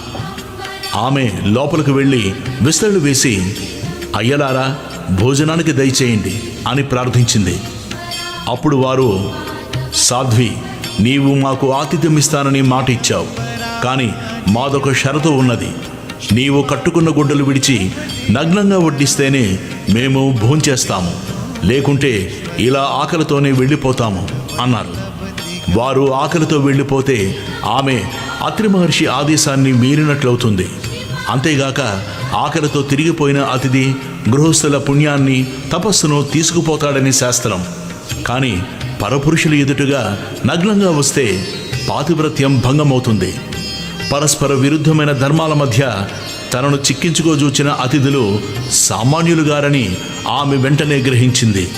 వారి విచిత్రమైన షరతుకు ఆమె తనలో తానే నవ్వుకున్నది. తపోమూర్తి అయిన అత్రి మహర్షి సంసర్గం వలన పవిత్రురాలనైన నాకు కామభయం లేదు. ఆకలిగొని అన్నమడిగిన వీరు ధర్మం ప్రకారం నా బిడ్డలే గాని పరపురుషులు కారు అనుకుని ఆ సాధ్వి, అయ్యలారా, అలానే చేస్తాను, భోజనానికి లేవండి అని చెప్పి ఆశ్రమం లోపలికి వెళ్ళి అత్రి మహర్షి పాదుకలతో, స్వామి, నేను మీ ఆజ్ఞ మేరకు వారు నా బిడ్డలన్న భావంతో భోజనం వడ్డిస్తాను అని చెప్పుకున్నది. ఆమె యొక్క పాతివ్రత్య మహిమాన్వితమైన సంకల్పం వలన ఆమె భోజనం వడ్డించడానికి నగ్నంగా వెళ్ళేసరికి ఆ ముగ్గురు పసిపిల్లలయ్యారు. ఆమె భావాన్ని అనుసరించి ఆమెకు బాలింతరాలి వలె స్తన్యం వచ్చింది. ఆమె వెంటనే మరలా వస్త్రాలు ధరించి ఆ బిడ్డలకు తృప్తిగా పాలిచ్చింది. నిరంతరం సృష్టి చేసి అలసినవాడిలా బ్రహ్మదేవుడు, ప్రపంచాన్ని పాలించి అలసినవాడిలా శ్రీ మహావిష్ణువు, జగత్ సంహార కార్యం వలన సోలిపోయిన వారిలాగా శంకరుడు అనసూయాదేవి యొక్క పాతివ్రత్య మహిమను గ్రోలి విశ్రాంతి చెందారు. ఆ మహాపతివ్రత తన దివ్యదృష్టి వలన ఆ ముగ్గురు త్రిమూర్తులని తెలుసుకుని ఊయలలో పెట్టి ఆ జరిగిన కథనే జోలగా పాడుచున్నది. ఇంతలో అత్రి మహర్షి వచ్చి ఆమె నుండి సర్వము తెలుసుకుని ఊయలలోని త్రిమూర్తులను దర్శించి ఆ రూపాలలో ప్రకటమైన పరమాత్మను ఇలా స్తుతించాడు. ఓ మహావిష్ణు, నీవు సృష్టి, స్థితి, లయకారకుడవు, జగత్సాక్షివి, విశ్వమయుడవు, విశ్వధారుడవు. ఓ పరమేశ్వర, నీవు సహజంగా ఒక్కడివే అయినా నీ లీల చేత త్రిమూర్తులుగా మారి క్రీడిస్తున్నావు. వాస్తవానికి ఈ జగత్తు నీకంటే వేరుగాకపోయినా మసక చీకటిలోని త్రాడు దానిని భిన్నమైన పాముగా గోచరించినట్లు నేను, నాది అనే మాయతో కూడిన భావన వలన నీకంటే 1000 రెట్లు జీవులకు గోచరిస్తున్నది. ఊయలలోని పిల్లలు హాయిగా నిద్రపోతున్నారు. త్రిమూర్తులు ఆ స్తోత్రానికి తృప్తి చెంది తమ నిజరూపాలతో కూడా ప్రత్యక్షమై వరం కోరుకోమన్నారు. అప్పుడు ఆయన సాభిప్రాయంగా భార్య వైపు చూస్తూ, సాధ్వి, వీరు మనస్సు చేత కూడా పొందడానికి వీలుగాని వారు, అయినా నీ భక్తి వలన ఇలా వచ్చారు. నీ అభిష్టమేమిటో నివేదించుకో అన్నాడు. అనసూయాదేవి, స్వామి, ఈ సృష్టి యొక్క వికాసం కోసమే మీరు భగవంతుని చేత సృష్టించబడ్డారు కదా, కనుక ఈ 3 మూర్తులుగా ప్రత్యక్షమైన వీరిని పుత్రులుగా పొంది మీ అవతార కార్యం నెరవేర్చుకోవడమే నా అభిష్టము అన్నది. అత్రి మహర్షి సంతోషించి, మీరు మాకు పుత్రులుగా పుట్టి మమ్ముద్ధరించండి అని కోరాడు. అప్పుడు వారు, మహర్షి, మమ్ము నీకు సంపూర్ణంగా దత్తం చేసుకున్నాము అన్నారు. ఆ పతివ్రత ప్రభావం చేత త్రిమూర్తులు అత్రి కోరిన వరమును గ్రహించి తమ లోకాలకు వెళ్ళి వారి భార్యలను కలుసుకున్నారు. తర్వాత అత్రి అనసూయలకు 3 పుత్రులు కలిగారు. సద్గురువైన అత్రి మహర్షికి ఆత్మసమర్పణ చేసుకుని సేవించిన ఫలితంగా తనకు వ్రతభంగం చేసి శపించడానికి వచ్చిన త్రిమూర్తులను బిడ్డలుగా పొందింది అనసూయాదేవి. తర్వాత అత్రి మహర్షి బాలవిష్ణుమూర్తికి దత్తుడని, దర్శనమాత్రం చేత అందరి హృదయాలను ఆహ్లాదాన్నిచ్చే బ్రహ్మదేవునికి చంద్రుడని, ప్రళయకర్త అయిన రుద్రుడికి దూర్వాసుడని నామకరణం చేశాడు. ఈ 3 అత్రి యొక్క సంతానం గనక వీరిని ఆత్రేయుడని, దత్తుణ్ణి దత్తాత్రేయుడని వ్యవహరిస్తారు. ఈయనే సాక్షాత్తు పరమేశ్వరుడు, శృతులకు కూడా అందని సచ్చిదానంద స్వరూపుడు, మానవులకు అభిష్టాలు నెరవేర్చే యోగము, జ్ఞానము ప్రసాదించేవాడు. స్మరించిన తక్షణంలోనే అనుగ్రహిస్తూ సర్వత్రా సంచరిస్తుంటాడు. దూర్వాసుడు మిక్కిలి కోప స్వభావం కలవాడైన ఆయన కోపం కూడా లోకానికి కళ్యాణమే చేకూర్చింది. చంద్రుడు సర్వజీవులను పోషిస్తుంటాడు. తర్వాత బ్రహ్మ, చంద్రుడు, శివుడు, దూర్వాసులు తమ దివ్యాంశాలను దత్తాత్రేయుని యందుంచి తల్లి అనుమతితో తపస్సుకు వెళ్ళిపోయారు. నామధారక, అలనాటి దూర్వాస శాపం వలనే పరమాత్మ అయిన శ్రీదత్తుడు శాశ్వతంగా భూమి మీద సంచరిస్తూ భక్తులను అనుగ్రహిస్తుంటాడు. అసలు ఆయన అవతరించేదే అందుకు. స్థూల దృష్టికి అలా కనిపించిన నిజానికి ఇతర అవతారాలు తమ కార్యం తీరగానే శరీరాలు త్యాగం చేసి వైకుంఠానికి వెళ్ళిపోయినట్లు భగవంతుడు ఈ దత్తావతారాల్లో చెయ్యడు. శ్రీరాముడు రావణాది రాక్షస సంహారం కోసము, శ్రీకృష్ణుడు దుర్యోధనాది దుష్టులను సంహరించి భూభారం తగ్గించడానికి అవతరించారు. ఆ కార్యాలు తీరగానే ఆ ఇద్దరు తమ శరీరాలు వదిలేశారు. కానీ సర్వజనోద్ధరణమనే దత్తావతార కార్యం సృష్టి ఉన్నంత వరకు కొనసాగవలసిందే. కనుక దత్తస్వామి అవతార త్యాగం చేయకుండా నిత్యము భూమిపై సంచరిస్తుంటాడు. శ్రీ దత్తాత్రేయుడే ఆది గురువు. పూర్వం భగవంతుడు మత్స్య కూర్మ రూపాలలో అవతరించాడు. అలాగే ఈ కలియుగంలో కూడా ఇప్పటికి 2 సార్లు అవతరించాడు. కలియుగంలో అజ్ఞానులకు గోచరం కాకపోయినా ఆ 2 అవతారాలు ఇప్పటికీ కూడా భక్తుల అభిష్టాలు నెరవేరుస్తున్నారు. ఇతర యుగాలలో కర్మచేత తప్ప సిద్ధించిన పుణ్యం ఈ కలియుగంలో పరిమిత కాలంలో సత్సంకల్పం చేతనే సిద్ధిస్తుంది. కనుక ఇట్టి కలియుగంలో జన్మించి బుద్ధిపూర్వకంగా శ్రీగురుణ్ణి ఆరాధించి తరించడం ఎంతో సులభం. అట్టి అవకాశం పూర్వపుణ్యం చేత నీకు లభించింది. కనుక నేను చెప్పే గురు కథలు శ్రద్ధతో విను అన్నారు సిద్ధయోగి. నామధారకుడు దత్త అవతారం గురించి విని ఆనందించి, ఆహా, అలనాటి అనసూయాదేవి పాతివ్రత్యం వలన మానవాళికి గురు పరంపర, అందువలన మా వంటి అజ్ఞులకు మీ వంటి గురువు యొక్క కృప లభించాయి అన్నాడు నామధారకుడు. ఓం శ్రీ దత్తాయ గురువే నమః. శ్రీ శ్రీపాద శ్రీవల్లభాయై నమః. శ్రీ నృసింహ సరస్వత్యై నమః. అధ్యాయం 4 సమాప్తం. దిగంబరా శ్రీగురు చరిత్ర అధ్యాయం 5. श्रीपाद ఓం శ్రీ గణేశాయ నమః. శ్రీ సరస్వతీదేవియే నమః. శ్రీ గురుభ్యో నమః. శ్రీగురుని మహిమ విని భక్తి కలిగి ఆయన మహిమ గురించి చింతన చేస్తూ ఆయన దర్శనం కోసం తప్పిస్తున్న నామధారకుడికి మొదట స్వప్న దర్శనము, తర్వాత అవధూత ప్రత్యక్ష దర్శనము కలుగుతాయి. ఇది నిర్దిష్టమైన పద్ధతి. రాజు సుమతి కూడా దత్తమహిమ తెలిసి ఆయన భక్తులై అతిథులను ఆయన రూపంలో భావించి సేవిస్తుండగా స్వామి భిక్ష రూపంలో మొదట దర్శనమిచ్చి అనుగ్రహిస్తారు. తపస్వి అయిన అత్రి మహర్షికి కూడా దత్తస్వామి మొదట ధ్యానంలో దర్శనమిచ్చి అటు తర్వాతనే మానవాకృతిలో అతిథులుగా ఆశ్రమానికి వస్తున్నట్లు 16 దత్తావతారాల వృత్తాంతంలో దత్త భాగవతంలో ఉన్నది. ఆధునిక యుగంలో కూడా శ్రీ వాసుదేవానంద సరస్వతి స్వామి అనుభవము అలానే ఉన్నది. శ్రీ సాయిబాబా అక్కలకోట స్వామి చరిత్రలో కూడా శ్రీ గురు చరిత్ర, శ్రీ గురుగీత పారాయణ చేసే ఎందరికో మొదట ఆ మహనీయులు స్వప్న దర్శనమిచ్చి అటు తర్వాత వారికి ప్రత్యక్ష దర్శనం లభించడం చూడవచ్చు. పారాయణ వలన ముముక్షత్వము, దైవీ సంపద, సద్గురు దర్శనాభిలాష, సేవించుకోగల సంస్కారం కూడా హృదయానికి కలుగుతుంది. ఈ నిర్దిష్టమైన పద్ధతి విడిచి మనమే సద్గురువు కోసం అన్వేషిస్తే కలి వైపరీత్యం వలన కపట సద్గురువుల బారిన పడడం తథ్యం. ఒక మహనీయుడు చెప్పినట్లు మనం అర్జునం కనుక మన నిర్ణయం ఆ విషయాల్లో కూడా లోపభూయిష్టంగా ఉండి తీరుతుంది.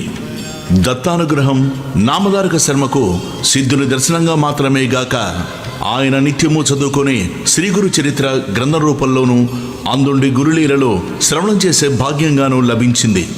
ప్రత్యక్షంగా శ్రీగురుని సేవించిన సిద్ధుడు వ్రాసింది గనక ఆ గ్రంథం యథార్థంగా దాని రూపంలో పారాయణ సమయంలో సిద్ధుడే మనకిది చెప్పినట్లవుతుంది. కనుక తగిన శ్రద్ధతో పారాయణ చెయ్యాలి. కథారంభం. మహానుభావ, భగవంతుడు కలియుగంలో 2 సార్లు అవతరించారన్నారు కదా, వాటిని వివరించండి స్వామి. అతని శ్రద్ధాభక్తులకు సంతోషించి సిద్ధుడిలా చెప్పాడు. మంచిది. ఆ కథలు వినడం వలన నీకంత ప్రయోజనము, అవి చెప్పడం వలన నాకు అలాంటి ప్రయోజనమే కలుగుతుంది. కనుక చెబుతాను, శ్రద్ధగా విను. ధర్మాన్ని, ధర్మాత్ములను రక్షించి దుష్టుల దౌష్ట్యాన్ని రూపుమాపడానికే భగవంతుడు తన లీల చేత మానవ రూపంలో అవతరిస్తుంటాడు.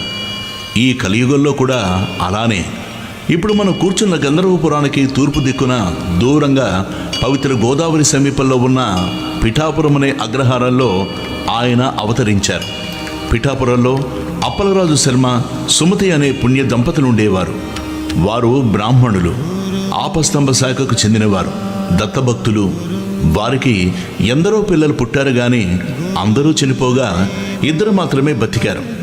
వారిలో ఒకడు కుంటివాడు, మరొకడు గుడ్డివాడు. తర్వాత కూడా 2 పిల్లలు పుట్టి చనిపోయారు.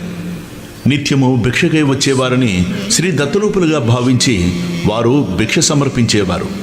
ఒక అమావాస్య నాడు వారింట్లో బ్రాహ్మణుల్ని పిలిచి శ్రాద్ధకర్మ ప్రారంభించారు. అలాంటి రోజున బ్రాహ్మణ భక్తులు భోజనం చేయకముందు మరెవరూ భోజనం చేయరాదని శాస్త్రం. కానీ ఆనాడు బ్రాహ్మణులకు భోజనం వడ్డించకముందే వారింటికి దండకమండలు ధారి అయిన ఒక సన్యాసి వచ్చి భిక్ష కోరాడు. శ్రాద్ధ కలాపాల్లో నిమగ్నుడై ఉన్న ఇంటి యజమానికి ఆ సంగతి తెలియదు. ఇల్లాలైన సుమతి ఆ వచ్చిన సమయమేంద్రుడు శ్రాద్ధ భోక్తుడైన పరమేశ్వరుడేనని, తమ కులదైవమైన శ్రీ దత్తాత్రేయుడేనని విశ్వసించి ఆయనకు భిక్ష ఇచ్చింది. ఆమె భక్తి విశ్వాసాలకు సంప్రీతుడైన ఆ యతీంద్రుడు యథార్థమైన తన దత్తాత్రేయ ఎన్ని వేల నాలుకలైనా సరిపోవు. 2 చేతులలో శంఖచక్రాలు, 2 చేతులలో డమరు, త్రిశూలాలు, మిగిలిన 2 చేతుల్లోనూ జపమాల, కమండలాలు ధరించి 6 బాహువులతో 3 ముఖాలతో స్వామి వెలిగిపోతున్నాడు. వెండి కొండవలే తెల్లని కాంతితో ఆయన మూర్తిభవించిన శుద్ధ సత్వమా అన్నట్లు ప్రకాశిస్తున్నాడు. ప్రపంచంలోని దీనుల్ని ఉద్ధరించడానికి 6 చేతులు చాలక అనేకమైన బాహువులే ఆయన శిరస్సు నుండి వచ్చాయా అన్నట్లు ఆయన జటాజూటం నుండి జుట్టు పాయలుగా వేలాడుతున్నది. ఆ తల్లి సుమతీదేవి తన జన్మ సార్థకమయ్యేలా ఆ అమృతమూర్తిని ఒడలెల్లా కళ్ళు చేసుకుని ఆ కన్నులతోనే పానం చేయసాగింది. అప్పుడా కరుణాకరుడు, తల్లి, అచంచలమైన నీ విశ్వాసానికి సంప్రీతుడినయ్యాను. శ్రాద్ధ బ్రాహ్మణుడు భోజనం చేయకముందే నేను పరమేశ్వరుడు అన్న విశ్వాసంతో భోజనం పెట్టావు. నీ అభిష్టమేమిటో చెప్పు, నేను తప్పక నెరవేర్చగలను అన్నాడు. స్వామి మాటలు అమృతధారలై ఆమె చెవుల ద్వారా శరీరంలోని సర్వధాతువుల్లోకి ప్రవహించాయి. జగన్మోహనమైన శ్రీ దత్తాత్రేయ స్వామి దర్శనంతో ఆమె కన్నులు ఆయన యొక్క అమృత వాక్కులు వినడం వలన ఆమె చెవులు బ్రహ్మవాక్కులైన వేదాలను వినిన ఋషి సత్తముల చెవుల వలె పరమ పావనమయ్యాయి. ఆమె కృతజ్ఞతతో, పరమాత్మ, యోగులను కూడా ముగ్ధులను చేసేలా దర్శనమిచ్చావు. అంతేగాక నా చేతి అన్నం స్వీకరించావు. ఎంతకంటే నాకేమి కావాలి? నేను ధన్యురాలను. ఈనాటి శ్రాద్ధ దేవతలైన మా పితృదేవతలు కూడా ధన్యులయ్యారు. నీవు భక్తుల కోరిక లీడేర్చే కల్పవృక్షానివి. నీవు నన్ను తల్లి అని సంబోధించావు కనుక నేను ప్రత్యేకంగా నిన్ను వరమడగవలసిన పని లేదు. నీవిచ్చిన మాటను నిలుపుకో చాలు అన్నది. భక్తి శ్రద్ధల వలన జాగృతమైన ఆమె బుద్ధిశక్తికి ఆశ్చర్యచకితుడైన శ్రీ దత్తాత్రేయ స్వామి ఇదివరకు అత్రి మహర్షి అడిగినట్లే ఈమె కూడా లోకానుగ్రహార్థమైన కోరికే కోరుతున్నది అనుకున్నాడు. ఆయన, అమ్మా, నాతో సమానుడైన పుత్రుడే నీకు జన్మిస్తాడు. కానీ నీవు పుత్ర వ్యామోహంతో అతని మాటను పట్టించుకొనక నీవు చెప్పినట్లే అతడు చేయాలని నిర్బంధించకూడదు. అతడు చెప్పినదే అక్షరాల అమలు జరపాలి అన్నారు. ఆ దర్శనంతో మరింత నిశ్చితమైన బుద్ధిశక్తి కలిగిన ఆమె, స్వామి, నేను మానవ మాతృరాలిని. నాకు పుత్ర వ్యామోహం కలగడం సహజం. అది లేక మాతృవాంఛ పరిపూర్ణమయ్యేదెలా? కనుక పుత్రుడు జన్మించాక సమయానుకూలంగా అట్టి వివేకాన్ని నీవే అనుగ్రహించాలి అని ప్రార్థించింది. ఆమె సమయస్ఫూర్తికి మెచ్చి దత్తస్వామి నవ్వి ఆశీర్వదించి అంతర్హితులయ్యారు. సుమతీదేవి ఆనంద పారవశ్యంతో ఇంటి లోపలికి వెళ్ళి పితృ శ్రాద్ధాది కార్యకలాపాలు కొనసాగిస్తున్న భర్తను పక్కకు పిలిచి, స్వామి, నేనీనాడు ఒక అపరాధం చేశాను. చేసిన అపరాధం చెబితే దోషం పోతుంది. శ్రాద్ధ బ్రాహ్మణులు ఇంతవరకు భోజనం చేయలేదు కదా, కానీ ఇప్పుడే ఒక సన్యాసి వచ్చి భిక్షమడిగాడు. ఆయనే యజ్ఞపతి. శ్రాద్ధ ఫలభోక్త అయిన శ్రీ దత్తాత్రేయ స్వామి అని భావించి భిక్ష ఇచ్చాను. ఆయన సంతోషించి తన నిజరూపమైన దత్తాత్రేయ స్వామిగా దర్శనమిచ్చారు అని చెబుతుంటే ఆమె శరీరం రోమాంచితమై, కంఠం గద్గదమై, కన్నులు ఆనంద బాష్పాలతో నిండాయి. ఆ మాటలు విన్న రాజు శర్మ ఆమె ముఖంలో తాండవిస్తున్న ఆనంద పారవస్యానికి ఆశ్చర్యచకితుడై సంతోషంతో, సాధ్వి, మనము బ్రాహ్మణులకు భోజనం పెట్టి ఆ శ్రాద్ధ కర్మను యజ్ఞభోక్తి అయిన విష్ణువుకే కదా అర్పిస్తాం. అటువంటప్పుడు నీవు పెట్టిన భిక్ష భగవంతుడే స్వయంగా గ్రహించాడంటే అది మన మహద్భాగ్యం. అది కేవలం నీ విశ్వాస ఫలమే. నీవు చేసిన ఈ మంచి కార్యం వలన నీవేగాక అందరము కృతార్థులమయ్యాం. శ్రీ దత్తాత్రేయ స్వామి మధ్యాహ్న సమయంలో అనేక రూపాలలో భక్తులను ఉద్ధరించడానికై అతిథి వలె సంచరిస్తుంటాడని విన్నాం. ఆచరణలో జరిగిన లోపం వలన అతిథి ఆకలితో తిరిగిపోతే సాక్షాత్తు ఆ శ్రీహరి తిరిగిపోయినట్లు నీవు చేసిన పని ఎంతో కళ్యాణకరమైనది అని ప్రశంసించాడు. అప్పుడా పరమసాధ్వి తనకు స్వామి వరమిచ్చిన సంగతి వివరంగా చెప్పింది. రాజు శర్మ ఆనందభరితుడై, కళ్యాణి, నీవు మన వంశానికి ప్రపంచానికి కూడా మంగళకరమైందే కోరావు. నేను ధన్యుణ్ణి అని ఆమెను మనసారా అభినందించి మిగిలిన శ్రాద్ధ కలాపాన్ని యథావిధిగా పూర్తి చేశాడు. త్వరలోనే ఆ సతీమ తల్లి సుమతీదేవి గర్భం ధరించి ఒక భాద్రపద శుక్ల చతుర్థి నాడు ఉదయం శుభముహూర్తంలో కాలాతీతుడు, పుట్టుక లేనివాడు అయిన భగవంతునికి పుట్టుకనిచ్చింది. దైవజ్ఞులు ఆ శిశువు యొక్క జన్మలగ్నము, గ్రహస్థితి గణించి సాక్షాత్తు కల్పవృక్షమే వారింట వెలిసిందని, సాక్షాత్తు దత్తాత్రేయుడే అవతరించాడని అన్నారు. రాజు శర్మకు కలిగిన అదృష్టాన్ని పూర్వం అత్రి మహర్షికి ప్రాప్తించిన మహద్భాగ్యంతో పోల్చారు. ఆ శిశువు పాదాలలో దివ్య చిహ్నాలు మొదలగునవి శుభలక్షణాలతోనూ అప్రతిమాన తేజస్సుతోనూ ప్రకాశిస్తుండడం వలన అతనికి శ్రీపాదుడు అని నామకరణం చేశారు. నామధారక అది కలియుగంలో శ్రీ దత్తాత్రేయ స్వామి యొక్క మొదటి అవతారం. పుట్టినది మొదలు శ్రీపాద స్వామి శుక్లపక్ష చంద్రుడిలాగా అందరికీ ఆహ్లాదాన్ని అందిస్తూ, ఆనందం చిందిస్తూ, ముద్దులు మూటగడుతూ పెరిగి 8 ఏండ్ల వాడయ్యాడు.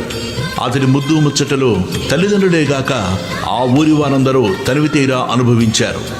అతని పాదస్పర్శతో ఆ ఊరు, అతని జననము, బాల్య జీవితాల వలన ఆ పవిత్ర గోదావరి ప్రాంతము ఎంత ధన్యత పొందాయో చెప్పతరమా. 8వ ఏట అతని తల్లిదండ్రులు ఒక శుభముహూర్తంలో అతనికి ఉపనయనం చేశారు. సామాన్యంగా అటు తర్వాత వటువును తగిన గురువు వద్ద అధ్యయనం చేయిస్తే గాని వేదం రాదు. కానీ ఈ శ్రీపాద స్వామి తనకు ఉపనయనమైన మరుక్షణమే శిష్యులకు వేద పాఠాలు చెప్పి వెనుక శ్రీ దత్తాత్రేయ స్వామి సుమతీదేవికి ఇచ్చిన మాట యథార్థమని నిరూపించుకున్నాడు. ఇది ఆ భగవంతునికి తప్ప వేరొకరికి సాధ్యమా? ఇలా శ్రీపాదుడు 16 ఏండ్ల ప్రాయం గలవాడయ్యాడు. ఇంతలో రాజు శర్మ తన కుమారునికి వివాహం చేయాలని కన్యాన్వేషణ చేయసాగాడు. అది తెలిసి ఒకనాడు శ్రీపాద స్వామి తండ్రితో, నాయనా, నీవు నాకు వివాహం చేయడానికై తగిన కన్య కోసం అన్వేషించనవసరం లేదు. సర్వశుభ లక్షణాలు కలిగి నాకు తగిన కన్య సిద్ధంగా ఉన్నది. ఆమె పేరు యోగశ్రీ. నేను ఆమెను చేపట్టి సన్యాసనవుతాను. నేను శ్రీవల్లభుడును గనుక నాకు సంతానం లేకపోయినా నిత్యముక్తుడినే అని నిశ్చయంగా చెప్పాడు. ఆ తండ్రికి ఆ మాటలు మనస్తాపాన్ని కలిగించాయి. కన్నులు నీరు కారుతుంటే రాజు శర్మ గద్గద స్వరంతో పెళ్ళుబుకుతున్న పుత్ర వ్యామోహంతో స్వామితో ఇలా వాపోయాడు. అబ్బాయి, నీవు గనక సన్యసించి మా దగ్గర లేకపోతే మేము నీటి నుండి బయటపడిన చేప పిల్లల వలె శోకముతో విలవిలలాడి మరణిస్తాం. నీవు సాక్షాత్తు పరమేశ్వరుడివే అయినా మా పుణ్యం వలన మా బిడ్డవై జన్మించావు. అట్టి నీవు తల్లిదండ్రులైన మమ్ములను శోకసాగరంలో ముంచి వెడలిపోవడం ఉచితమేనా? భగవంతుడవు, ధర్మగోప్తవు, ధర్మరక్షకుడు అయిన నీవే పుత్ర ధర్మాన్ని నిర్వహించుకుంటే ఎలా? నామధారక, ఈ దంపతులకు శ్రీపాదస్వామియేగాక కుంటివాడు, గుడ్డివాడు అయిన మరి 2 కొడుకులున్నారు గదా. రాజు శర్మ ఆ 2 శ్రీపాదస్వామి వద్దకు తెచ్చి, నాయన, నిన్ను స్మరించడం చేతనే సంసార బంధం తొలగిపోతోంది. కానీ అవిటివారైన నీ సోదరులిద్దరిని చూసినప్పుడు మాత్రం మాకు మరలా ఈ సంసార బంధాలు పెనవేసుకుంటాయి. వీరితో మా గతి ఏమి అని దుఃఖించాడు. సుమతీదేవి కూడా పొరలుకొస్తున్న దుఃఖం అణచుకుంటూ శ్రీపాదుని సమాధానం కోసం ఎంతో ఆర్తితో ఎదురు చూచింది. వారి బాధను గుర్తించిన శ్రీపాద స్వామి అన్నలిద్దరిని తన అమృత హస్తంతో స్పృశించాడు. సంజీవిని స్పర్శ చేత చనిపోయిన వారికి ప్రాణముచ్చినట్లు స్వామి స్పర్శ చేత తక్షణమే వారిద్దరూ పాద నేత్రవంతులై సుందర సుకుమారమైన రూపాలతో ప్రకాశించసాగారు. సర్వతంత్ర స్వతంత్రుడు, సకల జగన్నియామకుడు అయిన భగవంతుని మహిమకు సాధ్యాసాధ్యాలు లేవు. ఈ అద్భుత సన్నివేశం కన్నులారా చూసిన ఆ తల్లిదండ్రులకు శ్రీపాదుడు కేవలం తమ పుత్రుడన్న భ్రాంతి పటాపంచలైంది. అతడు లేని చోట లేదు గనక అతడు తమ దగ్గర లేకుండా పోతాడన్న వ్యామోహం అంతరించింది. ఈ ప్రపంచమంతా తన సంతానమే అయిన ఆ ప్రభువును తమ పుత్రుడిని భ్రమించి ఎంట కట్టిపెట్టుకోవడం అపరాధమని తోచి సుమతీదేవి స్వామినిలా ప్రార్థించింది. ప్రభు, నీవు నా పుత్రుడు అని భ్రమించాను. నీకు పాలిచ్చి పెంచడం వలన నీవు సర్వలోకాలను పాలించే జగన్మాతకు ప్రభు అన్న సంగతి మరిచాను. అనంతకోటి బ్రహ్మాండాలు నీ అందే ఇమిడి ఉన్నాయి. నా భ్రాంతి తొలగించు. అప్పుడు ఆయన తన యథార్థ రూపాన్ని తల్లికి మరొకసారి దర్శింపజేశాడు. ఆ దివ్య మనోహర మంగళ సుకుమార సుందరమూర్తి ఆమె చూస్తుండగానే కోటి సూర్యుల కాంతితో, కోటి చంద్రుల చల్లదనంతో చూచేవారి దేహాలలోని ప్రతి అణువును అమృతంతో ముంచివేసేలా దర్శనమైంది. అప్పుడు స్వామి అన్నాడు, అమ్మా, నీవిప్పుడు దర్శించిన రూపాన్ని నిరంతరము ధ్యానిస్తుండు. త్వరలో నీవు ఆ అజ్ఞానాంధకారాన్ని దాటి నా సాయుధ్యం పొందగలవు. ఈ కొడుకులిద్దరూ నూరేండ్లు సుఖంగా జీవించి మిమ్మలను భక్తితో సేవిస్తారు. వీరికి విద్య, సంపద, కొడుకులు, మనుమలు అన్నీ పుష్కలంగా సమకూరుతాయి. వీరు కూడా లోకవంద్యులవుతారు. ఆ సోదరులిద్దరూ శ్రీపాదస్వామిని భక్తితో స్తుతిస్తుంటే వారితో ఆయన, మీరు తల్లిదండ్రుల్ని ప్రత్యక్ష దైవాలుగా భావించి సేవించి తరించండి, నేను సన్యసించాలి అని చెప్పి తన తల్లిదండ్రులకు ముమ్మారు ప్రదక్షిణం చేసి వారి అనుజ్ఞ తీసుకుని వెంటనే సన్యసించి పాదచారి అయి ద్వారక, కాశీ, బృందావనం మొదలైన క్షేత్రాలు దర్శిస్తూ బదిరి వెళ్ళి అటు తర్వాత గోకర్ణ క్షేత్రానికి చేరాడు. అక్కడ మహాబలేశ్వరలింగ రూపంలో సాక్షాత్తు శంకరుడే నివసిస్తుంటాడు. ఆ లింగాన్ని ప్రతిష్ఠించిన వారు గణేశ్వరుడు. ఆ క్షేత్రం సజ్జనులకు నెలవు. అందువలనే ఆ క్షేత్రాన్ని సజ్జనులను ఉద్ధరించడానికే శ్రీపాదస్వామి అక్కడకు వెళ్ళారు అని సిద్ధుడు చెప్పారు. ఓం శ్రీ దత్తాయ గురువే నమః. శ్రీ శ్రీపాద శ్రీవల్లభాయ నమః. శ్రీ నృసింహ సరస్వత్యై నమః. श्रीपाद वल्लभ दिगं శ్రీ గురు చరిత్ర అధ్యాయం 6. महेश्वरा श्रीपाद ఓం శ్రీ గణేశాయ నమః. ఓం శ్రీ సరస్వతీదేవియే నమః. ఓం శ్రీ గురుభ్యో నమః. ప్రస్తావన: సూక్ష్మరూపి అయిన జీవుడు మాతృగర్భంలో ప్రవేశించి తల్లి శరీరం చేత సంపాదించబడిన అన్నరసంతో తన దేహం నిర్మిస్తాడు. తర్వాత దాన్ని కేంద్రంగా తీసుకొని తన జీవనాన్ని సాగిస్తాడు. అలానే కేవలం చైతన్య స్వరూపుడైన పురుషుడు ప్రకృతి సహాయంతో ఈ సృష్టి రచన చేస్తాడు. అలా ఏర్పడిన మానవ దేహంలోని కొన్ని కీలక స్థానాలలో ప్రాణశక్తి ప్రత్యేకంగా కేంద్రీకృతమై ఉన్నట్లే ఈ భూమి మీద కూడా కొన్ని క్షేత్రాలు ప్రత్యేకమైన ఆధ్యాత్మిక శక్తి కేంద్రాలుగా ఏర్పడతాయి. వాటిని పుణ్యక్షేత్రాలంటాం. ఆయా శరీర కేంద్రాలలో రక్త కణాల ద్వారా శరీరగత ధాతువులన్నీ వాటి మాలిన్యాన్ని పరిత్యజించి పవిత్రమైనట్లు భూమి మీద మానవాళి కూడా ఆ క్షేత్రాలను దర్శించి పవిత్రులవుతారు. నిరంతరం ఇట్టి క్రియ జరగడం వలన శరీరగత కేంద్రాలు కాలగతిలను సంచరించి మిగిలిన శరీరమంతటిలాగే శిథిలమవుతూ ప్రాణశక్తి చేత మరల పునరుజ్జీవనం చేయబడుతూ ఉంటాయి. అలానే అసంఖ్యాకులైన మానవులను ఆధ్యాత్మికంగా పరిశుద్ధం చేసే పుణ్యక్షేత్రాలు కూడా కాలగతిలో మరణమవుతాయి. అప్పుడు సిద్ధపురుషులు వాటిని దర్శించి పునరుజ్జీవనం చేస్తారు. తీర్థ కురుత్వంతి తీర్థత్వాన్ని పునఃప్రతిష్ఠిస్తారు అని శాస్త్రాలు చెబుతాయి. అలానే శ్రీపాదస్వామి చేత పవిత్రం చేయబడిన ఒక క్షేత్రం గురించి ఈ అధ్యాయం చెబుతోంది. అటువంటి క్షేత్రం దర్శించినప్పుడు దానిని పునరుద్ధరించిన శ్రీపాదస్వామి యొక్క లీలను, ఆ క్షేత్రవాసాన్ని స్మరించాలి. అటువంటి అవతార పురుషులు ఈ క్షేత్రంలో కొద్ది కాలమున్నా అటు తర్వాత సూక్ష్మ రూపంలో వారెల్లప్పుడూ అక్కడ ఉంటారని గుర్తుంచుకోవాలి. 6-7 అధ్యాయాలు ఈ విషయాన్ని వివరించాయి. అప్పుడు నామధారకుడు ఇలా అన్నాడు: స్వామి, కాశీ, బదరి, కేదారం వంటి క్షేత్రాలు ప్రసిద్ధమైనందువలన శ్రీపాదస్వామి అక్కడికి వెళ్ళారు. కానీ వారు గోకర్ణానికి వచ్చారని మీరు చెప్పారు. ఆ క్షేత్ర ప్రాధాన్యత కాస్త వివరించండి స్వామి. దానికి సిద్ధుడిలా చెప్పారు: పూర్వం రావణాసురుడి తల్లి కైకసి కైలాసాన్ని పొందగోరి నిత్యము మట్టితో చేసిన శివలింగాన్ని పూజిస్తుండేది. బలగర్వితుడైన రావణుడు అది చూచి శంకరునితో కూడా కైలాస పర్వతాన్ని తెచ్చి తన తల్లికి సమర్పించాలనుకున్నాడు. అతడు అక్కడకు వెళ్ళి తన శక్తినంతా ప్రయోగించి ఆ పర్వతాన్ని నెత్తికెత్తుకున్నాడు. అప్పుడు భూమి కంపించిపోయింది. లోకాలన్నీ అకాల ప్రళయంలో నశిస్తాయని తలచి అట్టి ఆపదను నివారించమని పార్వతీదేవి శివుణ్ణి ప్రార్థించింది. శివుడు రావణాసురుణ్ణి కైలాస పర్వతం కింద అణిగిపోయేటట్లు తొక్కాడు. అప్పుడు రావణుడు ప్రాణాపాయంలో పడి దీనాతి దీనంగా శంకరుణ్ణి ధ్యానించాడు. కరుణా సముద్రుడైన కైలాసపతి అతని ధ్యానానికి ప్రసన్నుడై రావణుణ్ణి లేవనెత్తాడు. అప్పుడు రావణుడు రాగయుక్తంగా సుస్వరంగా మధుర గానం చేశాడు. మనోహరమైన అతని గానానికి ప్రీతి చెందిన శంకరుడు అతనిని వరం కోరుకోమన్నాడు. అప్పుడు ఆ రాక్షసరాజు, దేవా, బంగారంతో చేయబడిన నా లంకాపురం వంటిది ఇంకెవరికి లభించేది కాదు.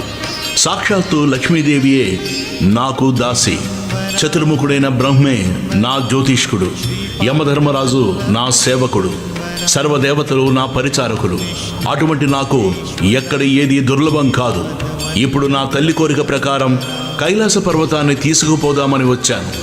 శంకర, నీవు వరమీదలుచుకుంటే నేను ఈ కైలాసాన్ని నీతో సహా లంకకు తీసుకుపోయేలా అనుగ్రహించు అని కోరాడు. అప్పుడు కైలాసపతి, రావణ, ఈ కైలాస పర్వతంతో ఏమి సాధిస్తావు? దానిని మించిన నా ఆత్మలింగం ప్రసాదిస్తాను. దీని వలన నీవు నా అంతటివాడవవుతావు. నీ లంకానగరమే కైలాసమంతటి శ్రేష్టమవుతుంది అని అతనికి ఆత్మలింగం అనుగ్రహించాడు. దానిని తీసుకుని సంతోషంతో రావణుడు లంకకు బయలుదేరాడు. ఇదంతా చూసిన నారదుడు ఈ వృత్తాంతం బ్రహ్మకు, విష్ణువుకు విన్నవించాడు. ఆ ముగ్గురు శివుని దగ్గరకు వెళ్ళి, ఎంత పని చేశావు? రావణుడికి ఆత్మలింగం ఎందుకు ఇచ్చావు? సర్వ ప్రాణికోటికి కీటక ప్రాయుడు, లోక భయంకరుడు అయిన రావణుడు నీ అంతటి వాడు కావడం తగునా అని వాపోయారు. అప్పుడు శంకరుడు అతని గానానికి పరవశించి ఆత్మలింగం ఇచ్చాను. వాడు ఇప్పటికీ ఇంకా లంక చేరి ఉండడు. ఉపాయం ఆలోచించు అని విష్ణువుతో చెప్పాడు. అది విని శ్రీహరి దుర్మార్గుణ్ణి మోసంతోనే జయించి ఎలాగైనా ఆత్మలింగాన్ని చేజిక్కించుకోమని నారదుణ్ణి, గణపతిని ప్రేరేపించాడు. అప్పుడు దేవర్షి అయిన నారదుడు మనోవేగంతో రావణుని వద్దకు పోయి, రావణ, ఎక్కడి నుండి వస్తున్నావు? ఎక్కడికి పోతున్నావు అన్నాడు. రావణుడు శివుడి ప్రసన్నం చేసుకుని ఆత్మలింగాన్ని పొంది లంకకు పోతున్నాను అని దానిని చూపాడు. రావణుణ్ణి మాటలతో ఏమార్చాలని నారదుడు, రావణ, పూర్వం ఒక భయంకరమైన జంతువు అడవి దున్నులన్నిటినీ చంపుతుండేది. త్రిమూర్తులు దానిని వేటాడి సంహరించి దాని కొమ్ములలో నుంచి తలా ఒక లింగము తీసుకొచ్చారు. ఆ లింగాలనే వారు తమ ఆత్మలింగాలుగా భావించారు. ఈ లింగం తత్సంబంధమైంది కాబోలు. ఈ శివలింగం ఎంతో పవిత్రమైంది. సాక్షాత్తు శివ సాయుధ్యం ప్రసాదించగలదు అని దాని ప్రభావం వివరించబోయాడు. రావణుడు, మహర్షి, దీని ప్రభావం వినడానికి నాకిప్పుడు తీరిక లేదు, తొందరగా వెళ్ళాలి అన్నాడు.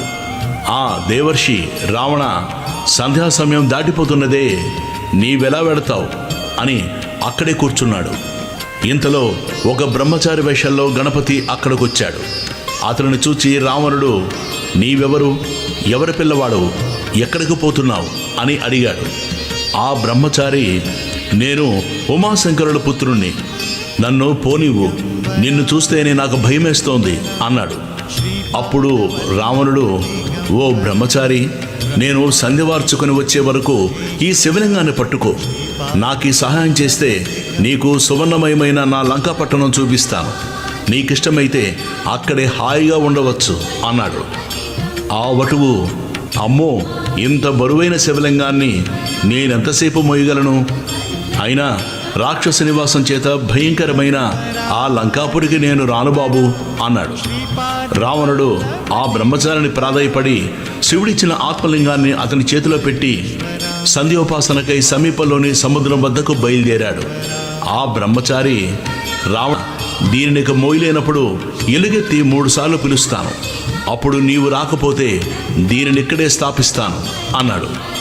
రావణుడు పక్కకు వెళ్ళిందే తడవుగా గణపతి అతనిని 3 సార్లు పిలిచి అతను రాని కారణంగా స్వర్గంలోని దేవతలందరూ చూస్తుండగా హరిని ధ్యానించి ఆ లింగాన్ని భూస్థాపితం చేశాడు. తరువాత రావణుడు తిరిగి వచ్చి పట్టరాని కోపంతో లింగాన్ని పెకిలింపజూశాడు. భూమి కంపించిందే గాని ఆ లింగం కొంచెమైనా కదలలేదు. అందుకే దానికి మహాబలేశ్వర లింగం అని పేరొచ్చింది. అది ఆవు చెవి ఆకారాన్ని పోలి ఉండడం వలన ఆ క్షేత్రానికి గోకర్ణమని పేరొచ్చింది. నామధారక దానిని భూకైలాసం అనవచ్చు. అక్కడ శివుడు సపరివారంగా నివసిస్తాడు. అందుకే అది సజ్జనులందరికీ ఆశ్రయమైంది. అక్కడ దేవర్షులు కూడా నివసిస్తారు. ఆ క్షేత్రంలో దేవర్షులు, రాక్షసులు, మానవులు, చివరకు పశుపక్షాదులు కూడా శివుని అనుగ్రహం వలన తమ అభిష్టాలను పొందారు. అంత పవిత్రమైన క్షేత్రం వేరొకటి లేదు అన్నాడు సిద్ధయోగి. శ్రీ దత్తాయ గురువే నమః. శ్రీ శ్రీపాదవల్లభాయ నమః. శ్రీ నృసింహ సరస్వతి అయి నమః. ఓం శ్రీ గణేశాయ నమః. శ్రీ సరస్వతీదేవియే నమః. శ్రీ గురుభ్యో నమః. శ్రీ గురు చరిత్ర అధ్యాయం 7. నామధారకుడు సిద్ధయోగికి నమస్కరించి, స్వామి, ఈ గోకర్ణ క్షేత్ర మహిమ ఇంకొంచెం విపులంగా వివరించండి. మన దేశంలో ఎన్నో పుణ్యతీర్థాలు ఉండగా శ్రీపాద స్వామి ఈ క్షేత్రాన్ని ఎందుకు ఆశ్రయించారో చెప్పండి స్వామి అని వేడుకున్నాడు. అప్పుడు సిద్ధయోగి ఇలా చెప్పారు. పూర్వం ఇక్ష్వాకు వంశంలో మిత్రసహుడను పేరుగల రాజు వేదమార్గ తత్పరుడై రాజ్యాన్ని ధర్మంగా పాలిస్తుండేవాడు. ఒకనాడతడు అడవికి పోయి క్రూర జంతువుల్ని వేటాడుతూ ఒకచోట భయంకరమైన ఒక రాక్షసుని చూచాడు. రాజు అతని మీద బాణాలు వేయడంతో ఆ రాక్షసుడు నేలకూలి ప్రాణాలు విడుస్తూ తన సోదరుని పిలిచి రాజుపై ప్రతీకారం తీర్చుకోమని ఆదేశించాడు. అతని సోదరుడు తన రాక్షసమాయ చేత ఒక సామాన్య మానవ రూపంలో రాజు వద్దకొచ్చి ఎంతో వినయంతో అతనికి సేవ చేయసాగాడు. ఒకరోజు ఆ రాజు తన ఇంట పితృశ్రార్థానికి వశిష్ఠాది మహర్షులను భోక్తలుగా ఆహ్వానించాడు. ఆనాడు ఆ కపట సేవకుడు వంటలో రహస్యంగా నరమాంసం కలిపాడు. భోజన సమయంలో వశిష్ఠ మహర్షి అది తెలుసుకుని రాజుపై కోపించి, రాజా, నీవు మాకు నిషిద్ధమైన నరమాంసం వడ్డించావు కనుక నీవు బ్రహ్మరాక్షసుడు అవుతావు అని శపించాడు. ఆ ముని తనను నిష్కారణంగా శపించినందుకు రాజు కోపించి ఆయనకు ప్రతిశాపం ఇవ్వబోతుంటే పతివ్రత అయిన అతని భార్య దమయంతి అడ్డుపడి గురువును శపించబోనడం మహాపాపమని హెచ్చరించి ఆ శాపజలాన్ని తన పాదాలపైనే పోసుకోమని ప్రార్థించింది. రాజు తన కోపాన్ని నిగ్రహించుకుని శాపకర్మ ఫలమైన ఆ పవిత్రమైన తన చేతిలోని జలాన్ని తన పాదాలపై పోసుకుని వశిష్ఠ శాపం వలన బ్రహ్మరాక్షసుడై పై కారణంగా కల్మషపాదుడనే పేరు గ్రహించాడు.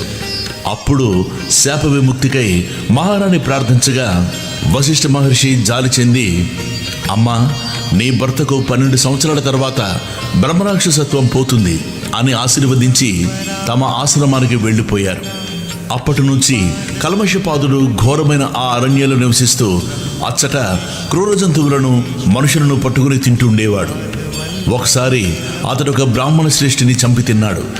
అందుకు ఆ బ్రాహ్మణుని భార్య శోకంతో, నీకు వశిష్ఠ శాపం తీరి నీ పూర్వరూపం పొందాక నన్ను, నా భర్తను ఎడబాటు చేసిన పాపానికి భార్య సంగమం చేస్తే నశిస్తావు అని శపించింది. కొంతకాలానికి వశిష్ఠ శాపం నుండి విముక్తుడైన రాజు తన నగరంలో ప్రవేశించాడు. అతని రాకకై భార్య ఎంతో ఆతృతతో ఎదురు చూస్తున్నది. ఆమెను చూస్తూనే రాజు కన్నీటితో తనకు కొత్తగా సంక్రమించిన బ్రాహ్మణ పత్ని శాపం గురించి చెప్పాడు. భార్యాభర్తలిద్దరూ ఖిన్నులై ఆ శాప విముక్తికై తీర్థయాత్రలు చేశారు. మార్గమధ్యంలో వారు గౌతమ మహర్షిని దర్శించి తమ విషాదగాథ విన్నవించుకున్నారు.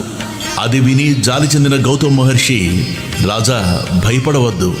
పాపాలన్నిటినీ పారద్రోలి అభిష్టాలనిచ్చే పవిత్రమైన గోకర్ణ క్షేత్రముండగా బ్రహ్మహత్యా పాతకం నిన్నేమి చేయగలదు? ఆ క్షేత్రంలోని నీరంతా పుణ్యతీర్థమే. అక్కడ శిలలన్నీ శివలింగాలే. ఆ పవిత్ర క్షేత్రాల్లో మానవులకు పొందరానిదేమున్నది? ఆ క్షేత్ర మహత్యాన్ని తెలిపే విషయం ఒకటి నేనక్కడ చూచినది చెబుతాను. ఆ క్షేత్రంలో మరణించిన ఒక చండాల స్త్రీని కైలాసానికి తీసుకుపోవడానికై శివకింకరులు వచ్చారు. వారిని అడగ్గా వారిలా చెప్పారు. పూర్వము ఈమె సౌదామణి అను అందమైన ఒక బ్రాహ్మణ కన్య. ఆమెకు యుక్త వయసు దాటిన తర్వాత ఆలస్యంగా ఒక పేద బ్రాహ్మణుడితో ఇష్టం లేని వివాహం బలవంతంగా చేశారు. కొద్ది కాలానికి ఆమెకు పిల్లలు కలక్కముందే ఆ బ్రాహ్మణుడు మరణించాడు. ఆమె కామవశం చేత ఒక కోమటి వారిని ఉంచుకుంది. జారత్వం ఎన్నటికీ దాగదు కదా. త్వరలో ఆ రహస్యం బంధువులందరికీ తెలిసి వారు ఆమెను వెలివేసి ప్రాయశ్చిత్తం చేసుకున్నారు. అప్పటి నుండి ఆమె నిర్భయంగా ఆ వైశ్యునితో జీవించనారంభించింది. అతని దుస్సాంగత్యంతో మద్యపానానికి కూడా అలవాటు పడింది. ఒకనాడు ఆమె కళ్ళు తాగిన మైకల్లో ఆవుదోడును ఒకదానిని మేక అనుకుని చంపి దాని తలను మరునాటిగని దాచి మిగిలిన దేహాన్ని వండుకుని భుజించింది. మరునాడు విటుడు రాగానే ఆమె వంట చేయబోయి ఆవుదోడు శిరస్సును చూచి నిజాన్ని కప్పిపుచ్చుతూ అయ్యయ్యో ఆవుదోడును పులి తినిపోయింది అని వలవలా ఏడ్చింది. ఆమె ఇటువంటి పాపాలనేకం చేసి నరకంలో శిక్షలు అనుభవించి కర్మశేషం వలన ఈ జన్మను పొందింది. ఈ జన్మలో ఆమె పుట్టుగుడ్డి కుష్ఠిరోగి అయి కొంతకాలం పాటు తన తల్లిదండ్రుల చేత పోషించబడింది. వారు మరణించాక దిక్కులేక ఆకలితో అలమటిస్తూ ఒక శివరాత్రి నాడు అందరినీ భిక్ష కోసం యాచించింది. ఆనాడు అన్నమెవరూ వండరగనక ఆమె చేతిలో కొద్ది మారేడు దళాలు మాత్రం ఉంచారు. అవి తినడానికి పనికిరావని తలచి ఆమె వాటన్నిటినీ జారవిడిచింది. ఆ బిల్వమంతా ఒక లింగం మీద పడింది. అదే ఆమె చేసిన శివ పూజ. ఆ రోజంతా తిండి లభించినందువలన ఆ రాత్రి ఆమెకు నిద్ర రాలేదు. ఈ విధంగా ఆమె ఉపవాసము జాగరణ కూడా చేసినట్లయింది. ఆ రోజంతా ఆమె శివనామ సంకీర్తనం విన్నది. తెలియక చేసిన ఆ వ్రతం వలన ఆమె పుణ్యాత్మురాలయ్యింది. ఇప్పుడు ఈమెను కైలాసానికి తీసుకురమ్మని మమ్ములను శంకరుడు పంపాడు అని చెప్పాడు. అప్పుడు ఆ శివదూతలు ఆమె మృతదేహంపై అమృతం చల్లి దేవ విమానం మీద ఆమెను కైలాసానికి తీసుకువెళ్లారు. అబుద్ధిపూర్వకంగా చేసిన ఆమె వ్రతానికి ఇంతటి ఫలం ఉంటే ఇక మీరు బుద్ధిపూర్వకంగా చేసిన దాని ఫలితం చెప్పతరమా? కనుక ఓ రాజా, నీవు గోకర్ణ క్షేత్రానికి వెళ్ళి మహాబలేశ్వరుని సేవించు, బ్రాహ్మణుని శాప నుంచి విముక్తుడవుతావు అని గౌతమ మహర్షి ఆ క్షేత్ర మహత్యాన్ని ఇంకా ఇలా వివరించారు. గోకర్ణమంతటి పవిత్ర క్షేత్రం ఇంకొకటి లేదు. మిగిలిన క్షేత్రాలన్నీ చంద్రుడు నక్షత్రాల వంటివనుకుంటే గోకర్ణం పాపమనే కారు చీకట్టును నశింపజేసే సూర్యుని వంటిది. ఆ క్షేత్ర దర్శనము స్మరణముల వలన కూడా సర్వపాపాలు నశిస్తాయి. అక్కడ ఇంద్రాది దేవతలందరూ తపస్సు చేసి శివానుగ్రహం వలన తమ అభిష్టాలు పొందారు. అక్కడ మహాబలేశ్వరునికి బ్రహ్మ, విష్ణువు, ఇంద్రుడు, విశ్వదేవతలు, మరుద్గణాలు, సూర్యచంద్రులు, అష్టవసువులు తూర్పు ద్వారాల్లోనూ, యమధర్మరాజు, చిత్రగుప్తుడు, అగ్నిదేవుడు, ఏకాదశ రుద్రుడు, పితృదేవతలు దక్షిణ ద్వారాల్లోనూ, వరుణుడు మొదలైన దేవతలు పడమటి ద్వారాల్లోనూ, కుబేరుడు, భద్రకాళి, వాయుదేవుడు, సప్తమాతృకులు ఉత్తర ద్వారాల్లోనూ, విశ్వావసువు, చిత్రరథుడు మొదలైన గంధర్వులు నిత్యము నిలిచి ఆయనను ఉపాసిస్తుంటారు. కశ్యపుడు, అత్రి, వశిష్ఠుడు, కణ్వుడు మొదలైన మునీశ్వరులు కృతయుగంలో విశ్వామిత్రుడు, జాబాలి, భరద్వాజులు మొదలైన మహర్షులు, సనక సనందనాది బ్రహ్మ మానసపుత్రులు, నారదాది దేవర్షులు, సిద్ధులు, సాధ్యులు, మునీశ్వరులు, యతులు నిత్యము గోకర్ణేశ్వరుని ఉపాసిస్తూ ఉన్నారు. రావణుడు మొదలగు రాక్షసులు కూడా ఆ క్షేత్రంలో తపస్సు చేసి శివుని నుండి వరాలు పొందారు. కనుకనే ఈ క్షేత్రాలు చేసిన తపస్సు, ఆధ్యాత్మిక సాధనాలు 1,00,000 రెట్లు మంచి ఫలితాన్ని ఇస్తాయి. అప్పుడు ఆ రాజు భార్య సమేతంగా గోకర్ణం వెళ్ళి మహాబలేశ్వరుని సేవించి శాప విముక్తుడయ్యాడు. కనుక ఓ నామధారక, ఎందరో సజ్జనుల కాశ్రయమైన గోకర్ణ క్షేత్రం వారి తపస్సు చేత ఇదివరకే పరమ పవిత్రమైంది. అందుకే గణపతి అక్కడ శివలింగాన్ని స్థాపించడం కూడా జరిగింది. అందుకే సాధుజీవుడైన శ్రీపాదస్వామి కూడా ఆ క్షేత్రాన్ని దర్శించి అక్కడ 3 సంవత్సరాలుండి ఆ క్షేత్ర మహత్యాన్ని పునరుద్ధరించారు. తర్వాత ఆయన కృష్ణాతీరంలోని కురువపురానికి వెళ్ళి అక్కడ తమ స్థూల రూపాన్ని మరుగుపరిచారు. శ్రీ దత్తాయ గురువే నమః, శ్రీ శ్రీపాద శ్రీవల్లభాయే నమః, శ్రీ నృసింహ సరస్వత్యై నమః. ఓం శ్రీ గణేశాయ నమః, శ్రీ సరస్వతీదేవియే నమః, శ్రీ గురుభ్యో నమః. శ్రీ గురు చరిత్ర అధ్యాయం 8. శ్రీపాద స్వామి ఒక కుపత్రవతి అయిన బ్రాహ్మణ స్త్రీ చేత శివపూజ యావజ్జీవితము చేయించి మరుజన్మలో ఆమె గర్భాన తామే అవతరించ సంకల్పించాడు. సద్గురువును ఆశ్రయించి ఆయన అనుగ్రహంతో నిర్వర్తించబడిన పూజాది కార్యాలకు విశేష ఫలముంటుందని అర్థం. అలాగాక మనకై మనమే ఆచరించే పూజాదుల ఫలితం సామాన్యంగానే ఉంటుంది. కారణం, మహాత్ముల సాన్నిధ్యం మనలో సత్వగుణాన్ని విశేషంగా వృద్ధి చేస్తుంది. సత్వాదిగుణ ప్రాబల్యాన్ని బట్టే యజ్ఞ దాన తపః కర్మల ఫలితం ఉంటుందని భగవద్గీత చెబుతుంది.